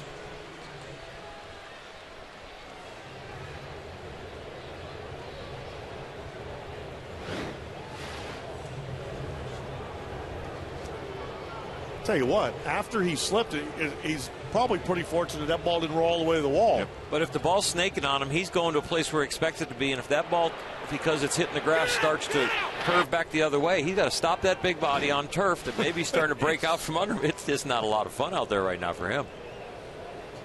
Good job by Zimmerman keeping an eye on him, not taking anything for granted as he made the turn, came to third on the play. Up the middle, sharply hit. And Uggla will make the play himself to finally end this long, ugly inning for the Atlanta Braves.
A 6-2 lead for the Nationals over the Braves. Welcome back to Atlanta. Sunday Night Baseball presented by Taco Bell as we go to the bottom of the sixth here on this Memorial Day weekend. Time now for our Memorial Day tribute. Brought to you by USAA and through a partnership with Operation Homefront. The Braves recognize a member of our armed forces at each and every Sunday home game. Tonight's hometown hero is Army Captain Ryan Mann. Captain Mann began his career in the U.S. Army's Military Intelligence Corps in 2005. He has been deployed to Iraq twice, currently stationed at Fort Benning here in Georgia, and will be deployed for a third time later this summer.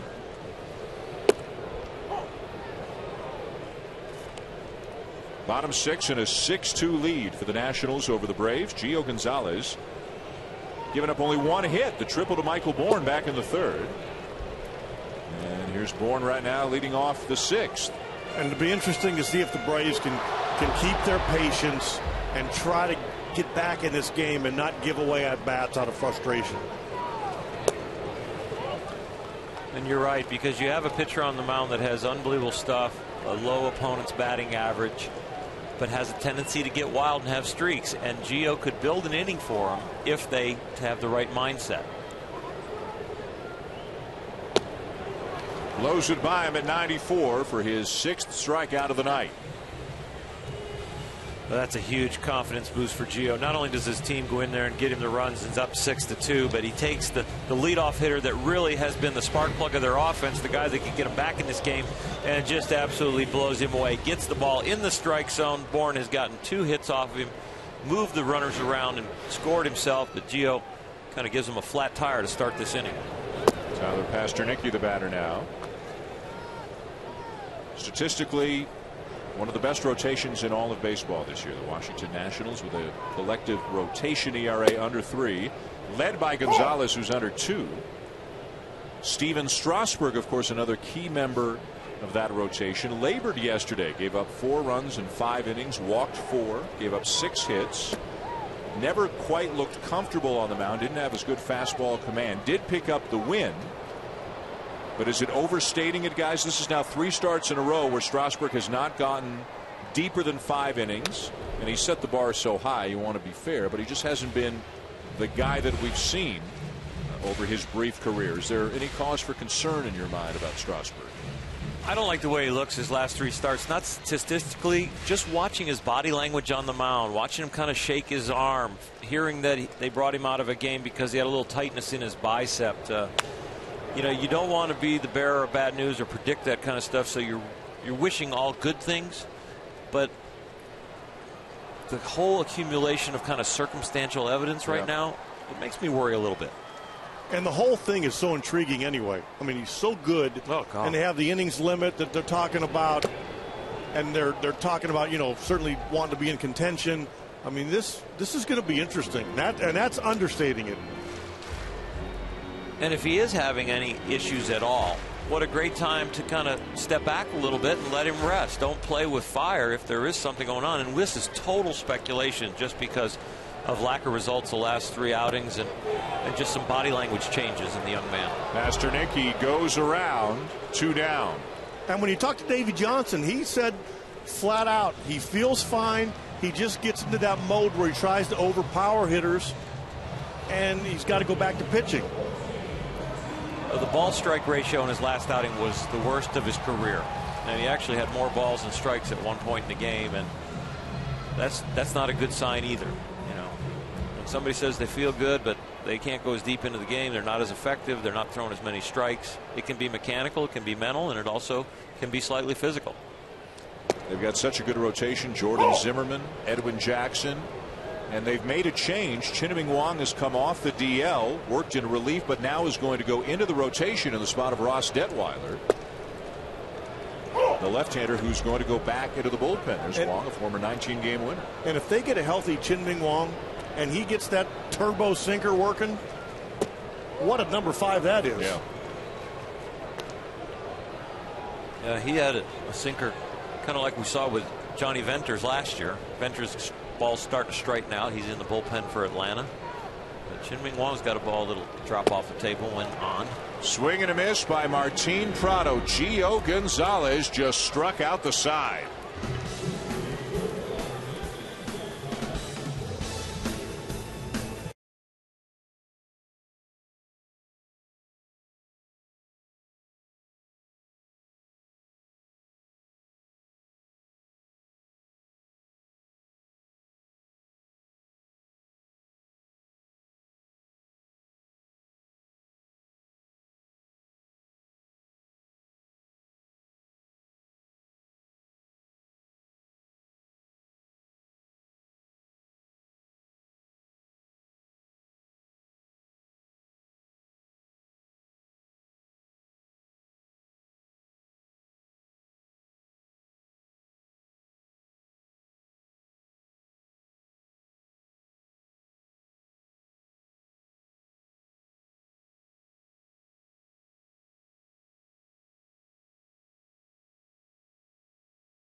Sunday Night Baseball on ESPN. The Washington Nationals. Some timely hitting last inning and an outstanding performance from Gio Gonzalez. 6 innings, 1 hit.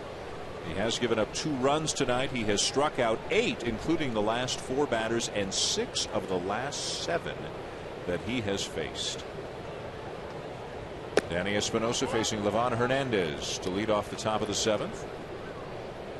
Livan gave up 3 runs in the 6th inning, plus one of Brandon Beachy's runs.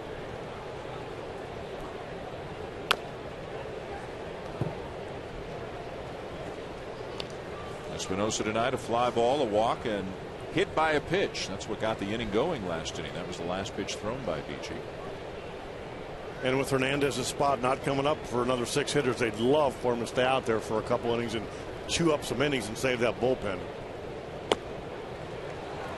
Kind of a thankless job, but there's one on every staff, right? Every good staff has a guy that'll take the ball even when you're not supposed to and chew up innings and save other guys.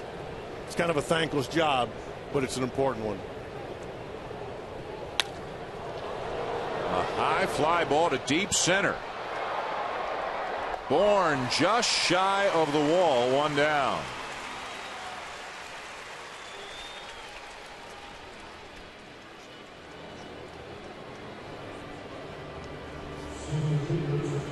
One down here in the top of the 7th. The Rick Ankiel will be the batter.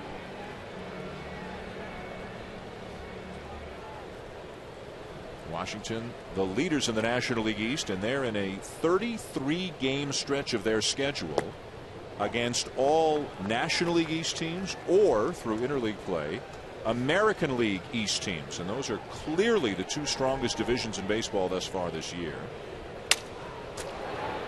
And off the end of the bat, and an error on Pasternicki, the shortstop.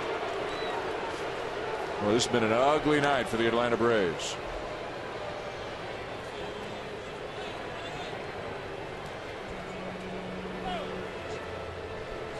Pasternicki charged with his 2nd error. Hayward has bobbled the ball and slipped and fallen out in right field. I don't know if there was a little funny English on this, if he cued it off the end of the bat, but still a ball that's got to be just didn't stay down. Yep. Just didn't stay down.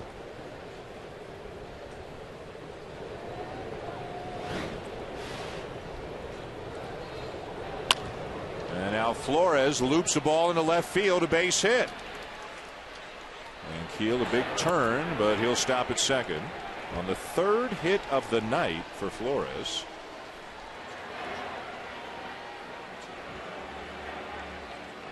Well, again, Memorial Day tomorrow, one of those traditional days where you kind of take stock of what's going on in the season, and maybe the biggest individual story of anybody so far in the bigs, what Josh Hamilton is doing. Don't look now.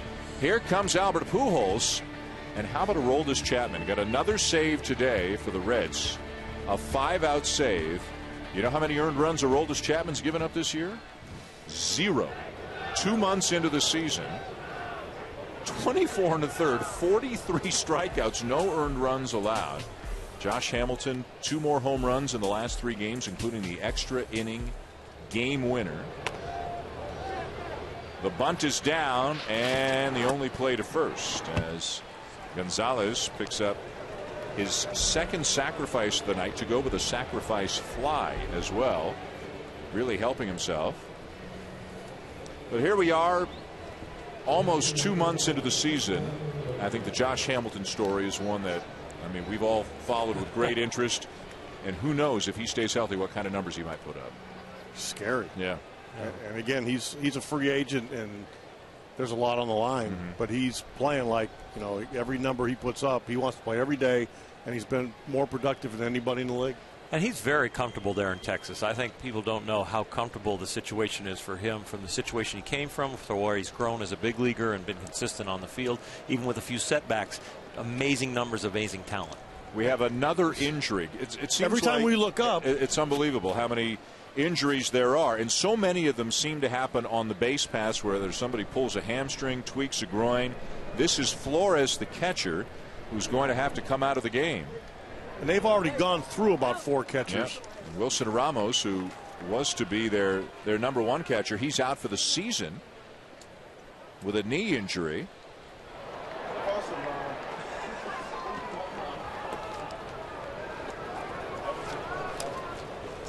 And this is Carlos Maldonado, and this is actually a really good story. This is a young. He has played 17 seasons in the minor leagues, and this is his first taste in the big leagues. That is a good story, but you don't want to see him go in there on an injury. But yeah, that's a lot of work to get your first big league appearance. He's really their fourth catcher on the depth chart. Sandy Leon, who came up a few weeks ago when Ramos was injured, he got hurt almost immediately and went on the DL. And now Flores walks off the field. Maldonado running for him. Second and third, 2 down. Lombardozzi takes outside, ball 1. You know, there's some other great individual stories being put up by, you know, some guys who are older or coming back from off years or injuries. Obviously, the year Derek Jeter's having, Carlos Beltran, David Wright having a great year, and 2 pitchers who were both hit hard yesterday but still have been having great seasons. They faced each other yesterday. Derek Lowe of the Indians and Jake Peavy of the White Sox. And it's not like Paul Konerko needed a comeback. No. But what he's doing, what a year, is incredible. 399. Derek Jeter doing pretty good. I got a feeling he's enjoying shutting up a lot of people that said he was over the hill. There was a lot of pressure creeping up against that 3,000 hit mark, and boy, once he got by that. He just says he made some adjustments when he was down in Tampa, and it really helped him. And you know what? When he says it that convincingly, I believe him.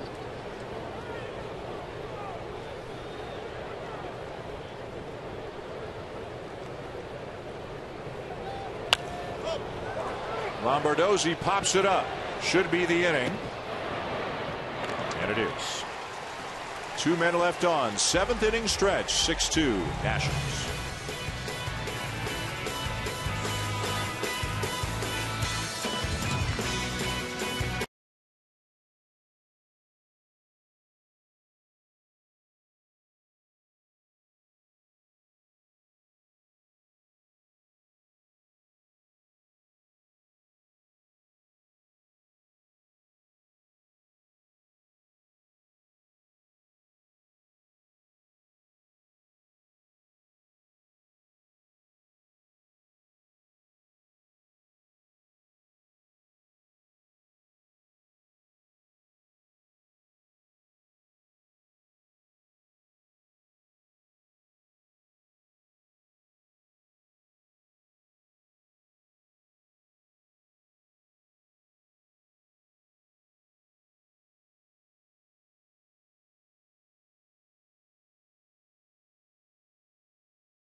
Gio Gonzalez, the story of the night, as we take a look now at our game track, brought to you by Ram. A 6-2 lead for the Nationals going to the bottom of the seventh. Gonzalez has given up just one hit in the game, a triple to Michael Bourne back in the third. Bourne has scored twice, 2 runs allowed by Gonzalez. Jesus Flores, 3 hits, has left the game with an undisclosed injury. Atlanta scuffling, not pitching well, not hitting well, not fielding well in this game tonight, and looking potentially at their 7th consecutive defeat.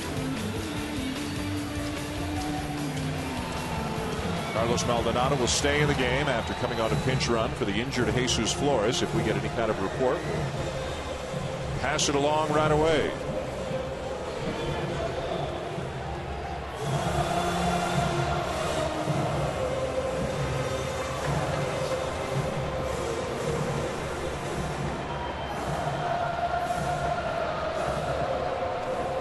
Anything they can do to try to disrupt the rhythm of Gio Gonzalez, who has retired 11 in a row and has struck out 6 of the last 7 hitters. And the only guy, Terry, that he didn't strike out tried to bunt his way aboard. That's what it's come to right now for the Atlanta Braves. He looks like he's getting stronger for sure. Boy, that breaking ball's got some bite. I'll tell you what, we've watched right-handers swing at high fastballs in the upper part of the strike zone, high and away, and that breaking ball is the pitch that sets that up, because they're coming right out of the same place the hitter's picking it up. One staying up and going 93 to 96, and the other one's breaking off the table. You know, I watched John Lester as a young pitcher become dominant, and he doesn't have that big breaking ball like Gio has, but he made hitters choose. You couldn't hit all his pitches. And that's part of what made him so effective. Gonzalez stumbles there. Remember, he had a little stumble very early in the game, and that time you could see as soon as he landed. And now Davey Johnson and the trainer are going to come out to take a look. Oral, what do you see? Takes a look. Oh, he just got his foot down a little early.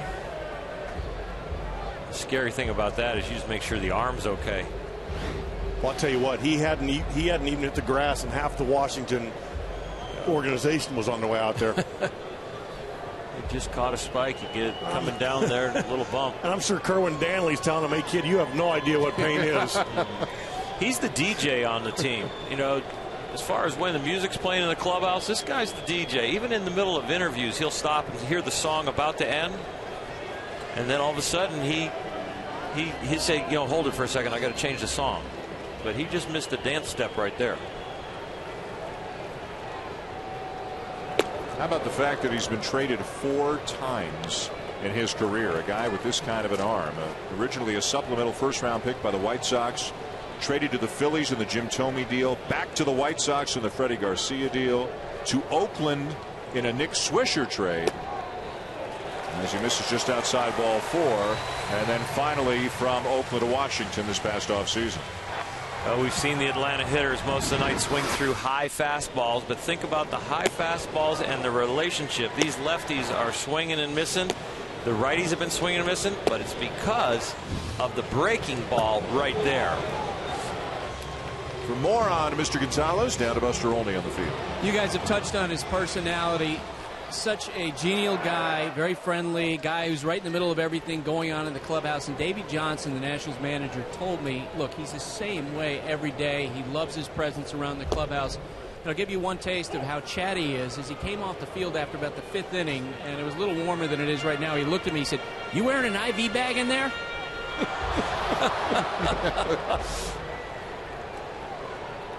It's a real interesting mix of personalities they've got on this team. I mean, old school Davey Johnson, hardly ever speaking above a whisper, the outgoing Gio Gonzalez, the intense 19-year-old Bryce Harper. But you walk in their clubhouse, and it's pretty evident they all seem to enjoy being in there together. Oh, and why shouldn't they be? They're young and they're winning. Greg Stamen up in the pen. 1-2. Matt Diaz didn't like the call. Diaz is flied out and grounded out, and he is still barking. He's not turning on Kerwin Danley. He's facing the mound. He better be in swing mode now, though.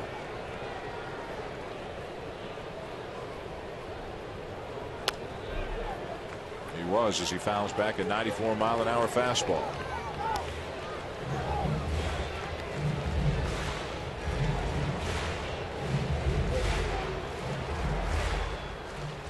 Johnson, Steve McCaddy talking over the options. Gonzalez in the game. Stamen warming up. Just over 100 pitches.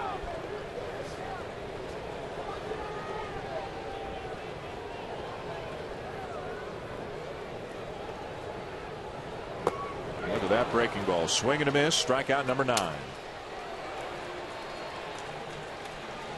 And this is what Davey Johnson spoke about earlier today, about wanting to get Gio Gonzalez deeper into the game, try to get him through the 7th, possibly even into the 8th, and save that bullpen. There's some kind of hammer. That's a big sweeper with bite on the end. A lot of curveballs that break that wide don't have the depth. And he's got both the sweep and the depth. Eric Hinsky, the batter. 0 for 2, 2 strikeouts. And, you know, we talk a lot about umpires, and because everything's on video now. Kerwin Danley did a really good job right there. As Matt Diaz was walking away, he slammed his bat down, broke it right in front of Kerwin, and he just looked the other way, avoided a confrontation, and let the game go on.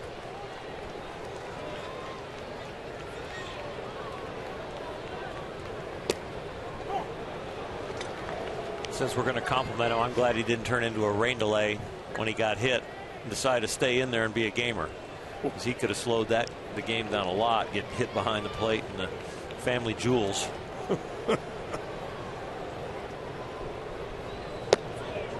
That's the pitch he's gotten Hinsky on a couple of times tonight, but this time Hinsky lays off. Well, looks like he's throwing as free and easy here in the 7th as he was back in the 1st.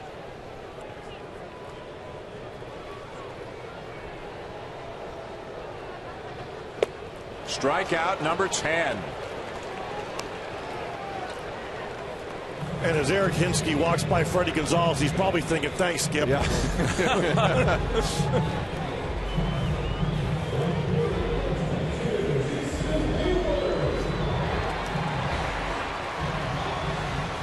The last time that an Atlanta hitter put a ball in fair territory on something other than a bunt was the 4th inning.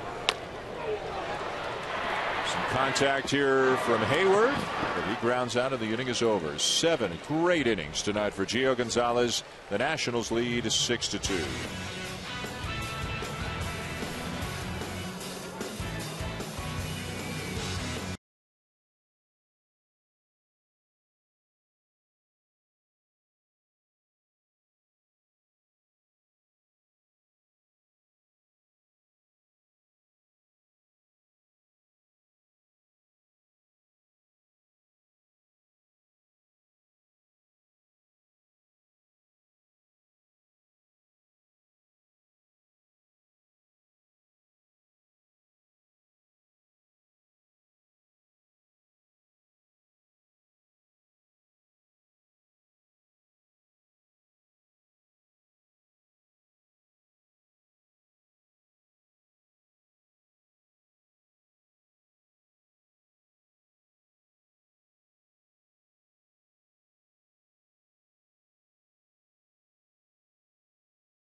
ESPN Sunday Night Baseball is presented by Taco Bell. Sometimes you gotta live Mas. And in part by Ridley Scott's Prometheus in IMAX 3D and Real D 3D in theaters June 8th. And by the 2012 Ford F-150, built Ford tough. Look at the Braves Hall of Fame and Museum here at Turner Field, including Warren Spahn's Purple Heart fitting on this Memorial Day weekend. Warren Spahn, the winningest left-hander in Major League history, 363 wins. Bryce Harper leads it off against Livan Hernandez. Got a hanging breaking ball, hits it a long, long way to right field. How about that? He got undressed by him. His last at bat, he goes and sits in the dugout, and he comes out and hits the second pitch 15 rows back. I think he just graduated from school. The veteran schooled him in the first at bat. He sat back and said, I'm going to wait this time. So one for the vet, one for the rook here tonight between Livan Hernandez and Bryce Harper. Number 4 on the season for Harper's 7-2 Nationals.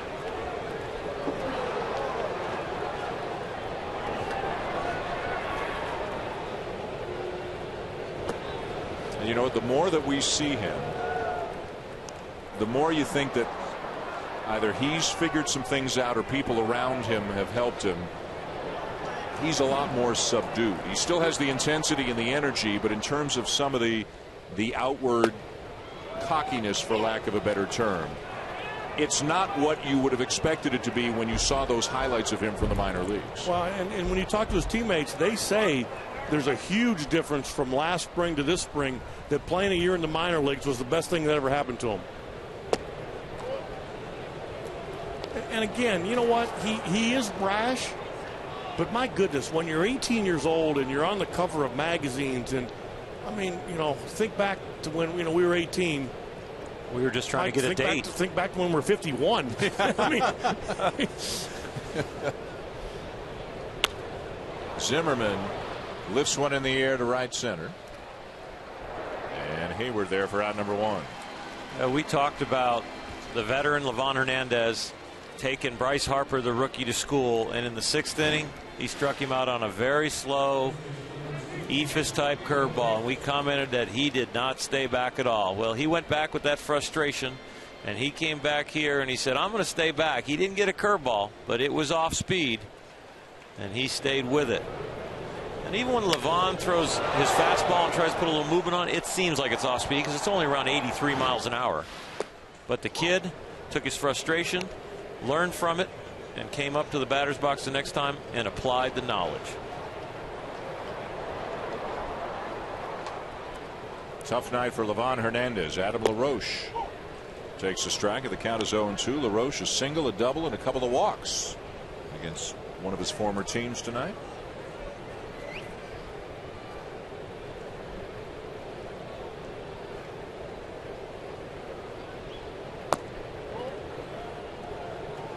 It was 2-0 Atlanta early. The Braves got a run in the first, a run in the third.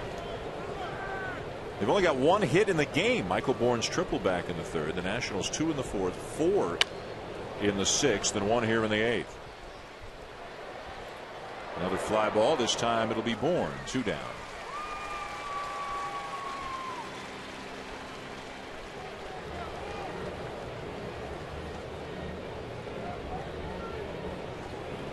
Braves looking at the potential of their 7th consecutive loss. Bryce Harper and the Nationals trying to go 11 games over 500, something that this franchise has not done since its first year in Washington. They were 55-44 on July the 25th, 2005, the first year after they came to Washington from Montreal.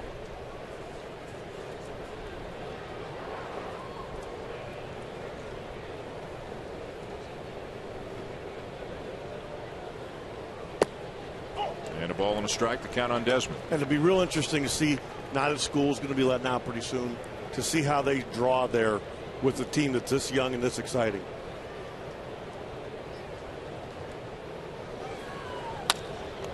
Line back to the mound. Nice play by Hernandez.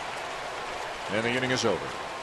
But another run for the Nationals in the 4th home run in the young career of Bryce Harper, driving it out to right center. 7-2 Nats.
Welcome back to ESPN Sunday Night Baseball, presented by Taco Bell.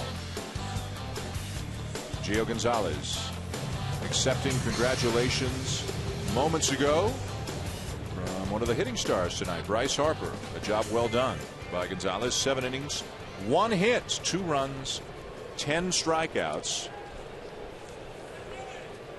As Davey Johnson smiles all around. He goes to his bullpen, brings in right-hander Craig Stammen, putting up some very good numbers for the Nationals so far this year. 3-0 with an ERA of 1.42. An opponent's batting average under 200. Look at the strikeout to walk ratio.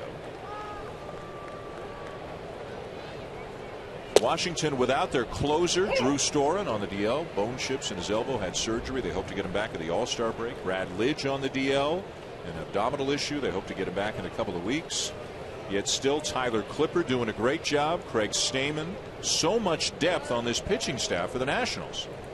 And they've had a lot of what do you call junctures where they could make excuses. They've lost some really important people, and a lot of them, and they just seem like they like fighting through it.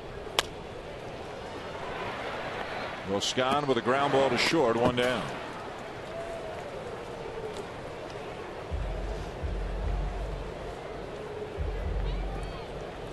MLB.TV, baseball everywhere. Watch almost 100 live out-of-market games each week on your favorite devices. Visit MLB.TV for details. Pitcher spot due up, and Freddie Gonzalez will send up a pinch hitter.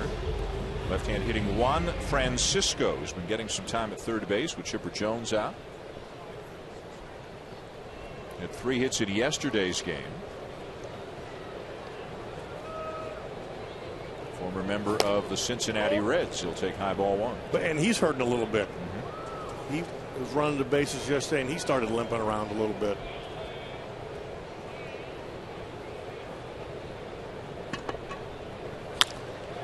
And he laces a ball into right center, a base hit. Just the 2nd hit of the night for the Braves.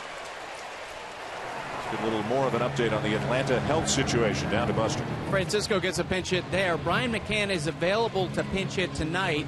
Dan, he came to the park today thinking that he might play, but he ran around the field a little bit. He began to feel a little lightheaded. He told me that he was worried about just going out and starting and only being able to play a couple of innings, so he decided not to play today. They have an afternoon game tomorrow. He may not play tomorrow. He's hopeful that sometime soon he will be in there. And as Freddie Gonzalez, the Braves manager, has told him, look, if you can go out there, you feel like you can give us 5 innings, that's 3 at-bats from you that we wouldn't have had. Boy, are they shorthanded right now with Chipper Jones on the DL. McCann hasn't played much the last 5 or 6 days. And there's Freddie Freeman. You see the glasses. Freeman is going through something similar to what McCann went through a couple of years ago. For whatever reason, about 10 days ago, Freeman developed very dry eyes. He's unable to manufacture tears, for lack of a better term. He's got dry tear ducts right now. And it was so bothersome to him. One of the things he did was he scratched his cornea. And whenever it's windy or dusty or anything like that, it's a real problem. So he's tried contacts, glasses, sport goggles. He can't play right now. He's having trouble seeing the ball. Freddie Gonzalez was throwing BP to him, and Freeman was barely making contact. And in a game a couple of days ago, he was playing first base. The ball came to him from short. And I mean, it was all he could do to catch the ball, and it was right at his chest. And Orel, I know you battled something like this at one point in your career. Yeah, I did when I became a San Francisco Giant for 1 year. My first spring training in Arizona instead of Florida. I got there and my eyes got really dry with the contacts and had to actually have little plugs put into my tear ducts so that the tears that I did produce stayed in my eyes longer, and that helped an awful lot. It's got to be maddening. It is, and your eyes feel terrible, and you're always kind of squinting and blinking, and you always feel like you almost have a cold. You know, your nose wants to run, and you're just figuring out ways. And they've got him off caffeine. They've got him off some of the energy drinks. They've got him off of alcohol. They've got him drinking an awful lot of water, and they're doing everything they can to find out a way for him to produce more tears. And he'd been, until this started to become a problem, he was swinging the bat tremendously well. A 2-time Player of the Week winner already this year. There's a swing and a miss by Bourne. 2 down. Moore again with a buster. part of his frustration, guys, is during this process, his eyesight has actually gotten worse. He told me before that his prescription has been diminished for his eyes during this time several times. He's actually had to go in and get a new prescription. And you don't know, is this the kind of thing that could be cleared up in a couple of days, or is it going to take a while for them to figure out how to handle this? I'll tell you what, you let him go through what Kerwin Danley did in the third inning, his eyes will water. Here's Pastornicki, and a strike.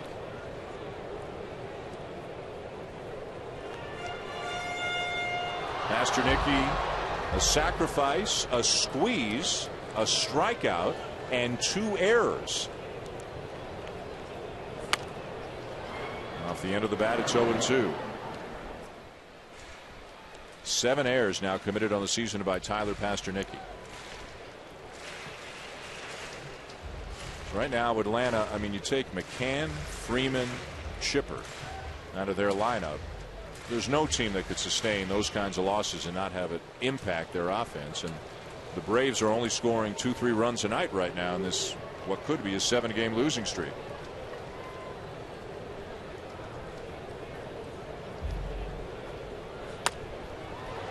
Sliced foul. And that's what carried them through the first, month and a half, was everybody expected their pitching to be so strong and their bullpen to be, just tie down wins, and their offense really carried them. They've looked tonight like a team that is struggling. They've lost 6 in a row, and a couple of those games were very tight, and they could have had a chance to win them. But the error at short, Jason Hayward in right field not really looking all that into it on a couple balls that snaked on him. Lazy fly ball to right field. And the inning is over. The end of 8 in Atlanta, with the Nationals leading the Braves 7-2.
Seven to 2, the Nationals lead the Braves as we go to the top of the 9th inning here in Atlanta. The Nationals looking for the sweep. And let's take a look at some of the players again on this Memorial Day weekend. Some of the players who are having great seasons.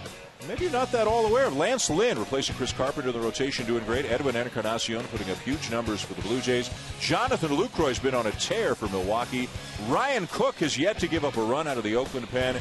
And Wade Miley 6-1 with a 2.41 ERA for the Arizona Diamondbacks. Lots of guys on lots of teams putting up some big numbers so far this season. Got a new pitcher for Atlanta. Right-hander Christian Martinez is on to work tonight. The Braves down by 5. Livan Hernandez struggled tonight. 3 innings, gave up 4 runs. And Freddie Gonzalez, if there's any kind of a silver lining to this loss, he didn't use O'Flaherty, Venters, or Kimbrel. Some concern, especially about Venters, who gave up a couple of runs yesterday and just has not been able to get that good hard sink on his fastball like he got last year when he was unhittable most of the season. Strike taken by Danny Espinosa. And Christian Martinez is one of those right-handers that dominates left-hand hitters and struggles with right-hand hitters. It kind of seems like it's backwards.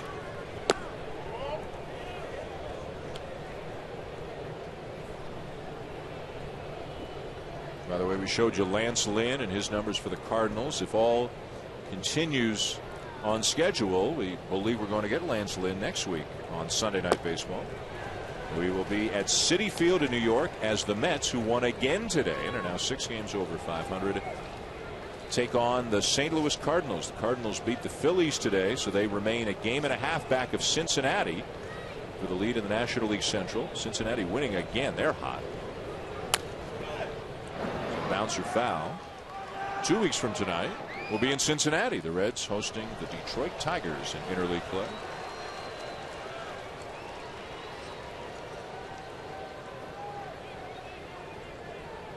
A lot of teams on streaks right now. The White Sox have won 5 in a row. They pounded Cleveland again today. Texas put up 12 more runs on Toronto. They swept the Blue Jays. Angels have won 5 in a row. Just completed a 4-game sweep of Seattle. Detroit finished off a sweep of Minnesota today.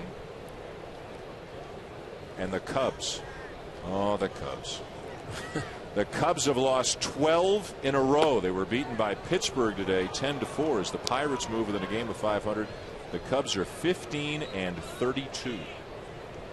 Tied with Minnesota for the worst record in all of baseball. You know, I know it's a struggle right now for the Cubs, but I've been around Theo Epstein for 8 years and Jed Hoyer for part of those 8 years. They will figure it out. It may not happen tomorrow, but they'll figure it out. ESPN's coverage of Major League Baseball continues Tuesday night with Justin Verlander on the mound as the Tigers travel to Fenway Park to take on the Red Sox. Then Wednesday night at 10 Eastern on ESPN2, it'll be the Yankees and the Angels. Both games available on ESPN3 and the Watch ESPN app. Rick Ankiel, the batter. 0 for 3 and a walk.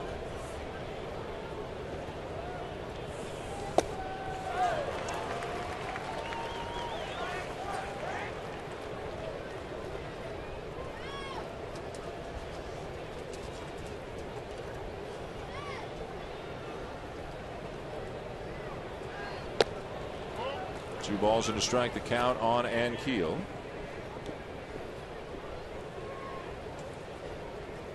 Washington off to Miami to start a series tomorrow. Atlanta stays home. They'll start one with St. Louis. Martinez has a whole lot of Olay in that follow through, doesn't he, with that leg kick after the pitch is gone? And you know, with Washington playing a day game tomorrow, flying after a win, it does a lot for morale.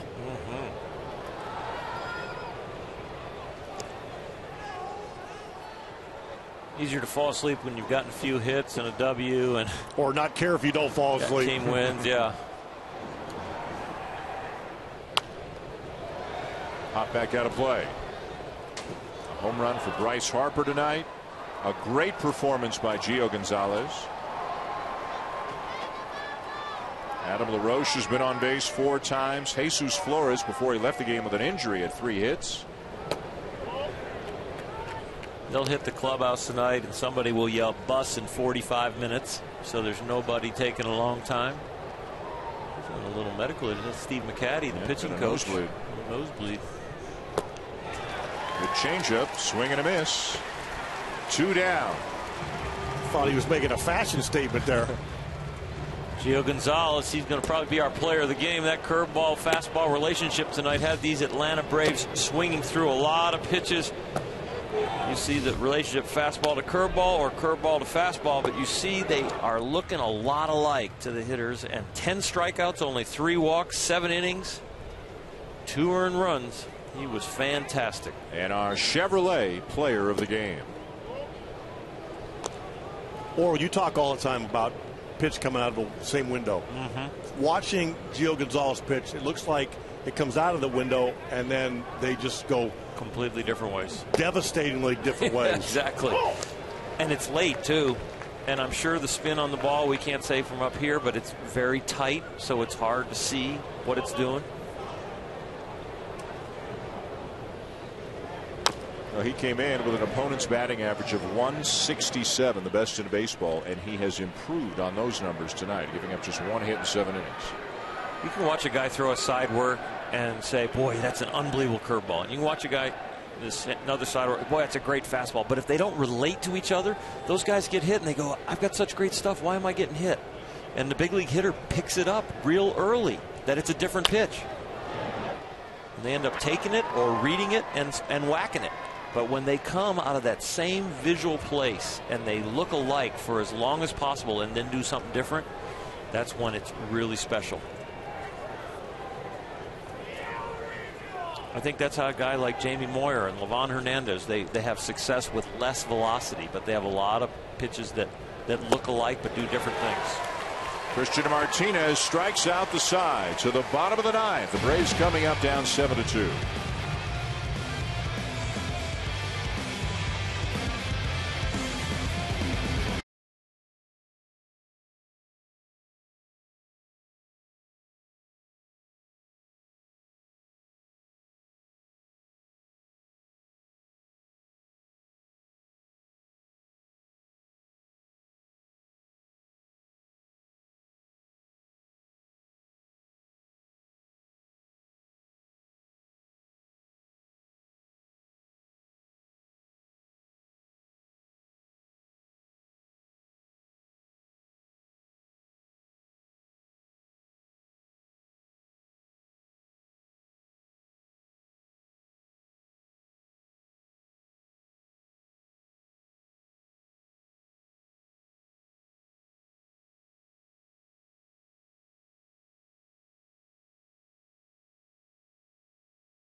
As we go to the bottom of the 9th, Sunday Night Baseball on ESPN. The Braves and the Nationals. Washington leading Atlanta 7-2, 3 outs away from a sweep, and 3 outs away from handing the Braves their 7th consecutive loss. Coming up next here on ESPN, stay tuned for Sports Center. Some of the stories they'll be covering include Dario Franchitti winning his 3rd Indy 500. Trouble for the Phillies. Roy Halladay leaving a game after 2 innings with a sore shoulder. And game 1 of the NBA Western Conference Finals almost in the books between the Spurs and the Thunder. Looks like the Spurs will take game 1. A strike taken by Martin Prado from Greg Stamen to get the bottom of the 9th underway. 2nd inning of work for Stamen. Prado is 0 for 3. The Braves with just 2 hits in the game. A 3rd inning triple by Michael Bourne and an 8th inning single by Juan Francisco.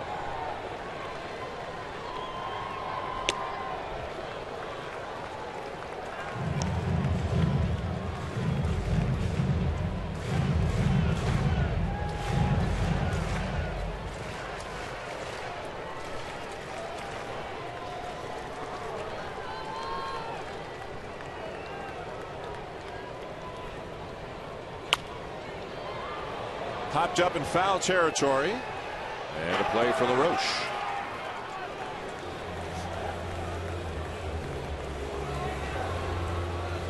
For a team, as we mentioned, that's missing so many players, they're not missing a beat right now. They continue to play some really good baseball.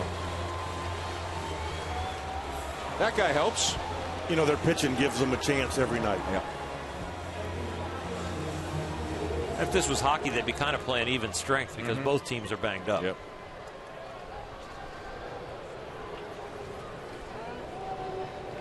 But it's amazing when you get consistent, good pitching. Even when you're not hitting, you go into the 6th, 7th, 8th inning and you're down 2-1, or your team looks sharp as long as you catch the ball and you give yourself a chance to win. The Braves are going to run into that good pitching again next weekend in Washington. 3-game series Friday, Saturday, Sunday between the Braves and Nationals. Bad hitting is a long night. Bad pitching is a long year. You can get good pitching. You can figure out some ways. Tim Hudson, one of the leaders of the Atlanta rotation.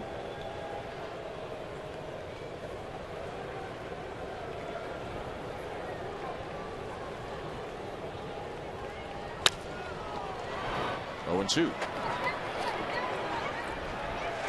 And, you know, we're talking about Bryce Harper earlier about sometimes his swing is he comes up and off a ball, or there's also the instance where he does it exactly perfect. Look at this. This is, I mean, that's timing is perfect, and he has such quick hands and he's so strong. That's gorgeous.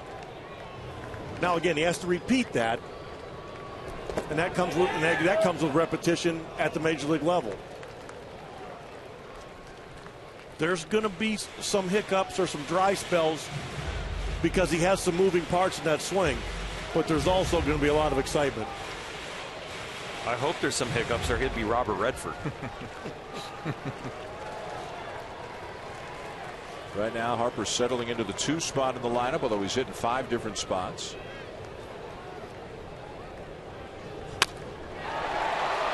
Driven to left center field.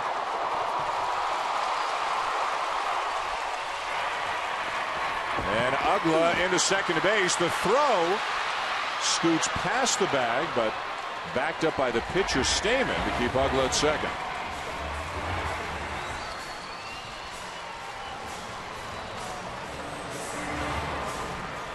And those are the little things. If that base runner advances to third right there, that's not going to probably change this game. But because Stamen's doing his job, he's paying attention, saved one of his guys an error.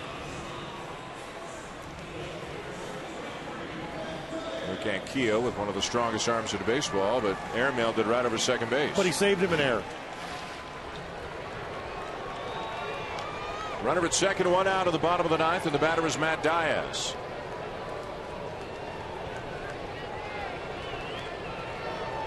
Diaz, like so many of his teammates, 0 for 3.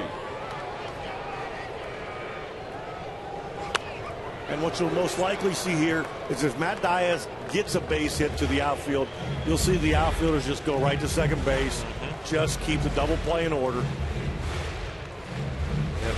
Should not be considered lazy, should be considered heads up play.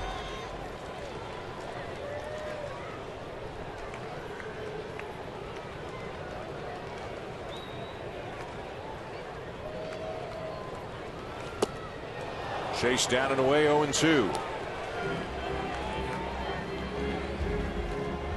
Right now the closer for the Nationals, although maybe not officially with the title, is Tyler Clippard, who was an all-star last year as a setup guy. But because of the injuries, has had to assume the role of the closer. Henry Rodriguez was in that job, throwing 100 miles an hour, but couldn't find the plate. So Clippard has taken over as the closer, at least in the interim. And Sean Burnett's been lights out. Yep. Got a lot of good arms.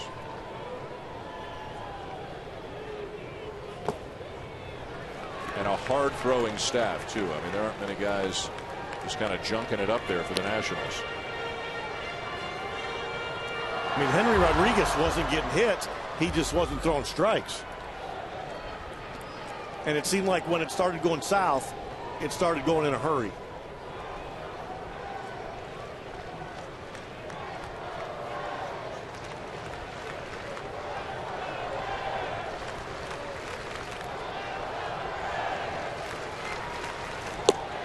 Runs inside, 2-2 on Diaz.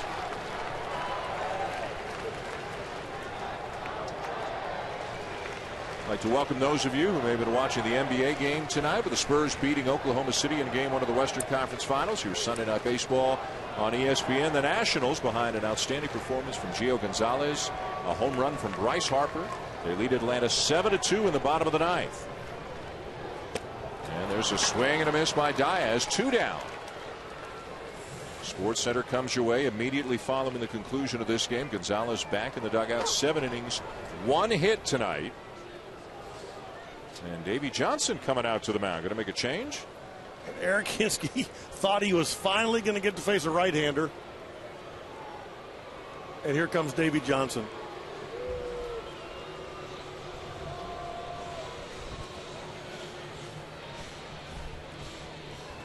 We cannot, from our vantage point, peek into the bullpen. If we were guessing, maybe it's Burnett, the left-hander, to come out and face Hinske. Gorzolani threw a lot yesterday. Yep. You would think it would be Sean Burnett. And it is. The left-hander's on his way in to try to nail down this win for the Nationals.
Playoffs continue on ESPN. Game 1 of the Eastern Conference Finals between the Celtics and the Heat. It all starts with Kia NBA Countdown at 7:30 Eastern, and then the Celtics and Heat beginning at 8:30 Eastern on ESPN, ESPN3, and also live on WatchESPN.com and the Watch ESPN app. Sports Center next tonight.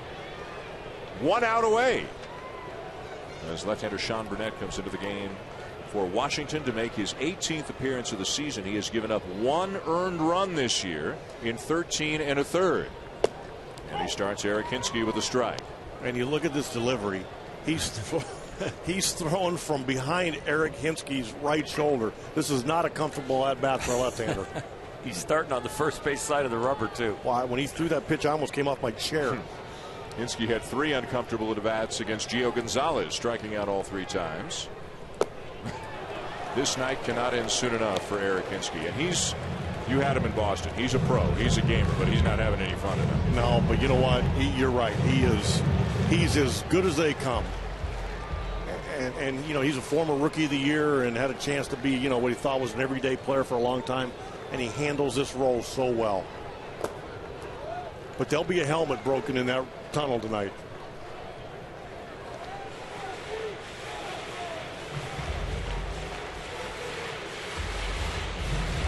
Just 3 hits in the game for Atlanta, and really 2 of them coming after the outcome was pretty much decided. 7-2 lead for the Nationals, and out away from a sweep. And it's over. Atlanta has lost 7 in a row. Gio Gonzalez dominant tonight as Washington goes to 29-18 on the season. Sports Center is next here on ESPN. This has been a presentation of ESPN, the worldwide leader in sports. For Oral Hershiser, Terry Francona, Buster Olney, and our entire ESPN crew, I'm Dan Shulman saying thanks for watching and so long from Turner Field.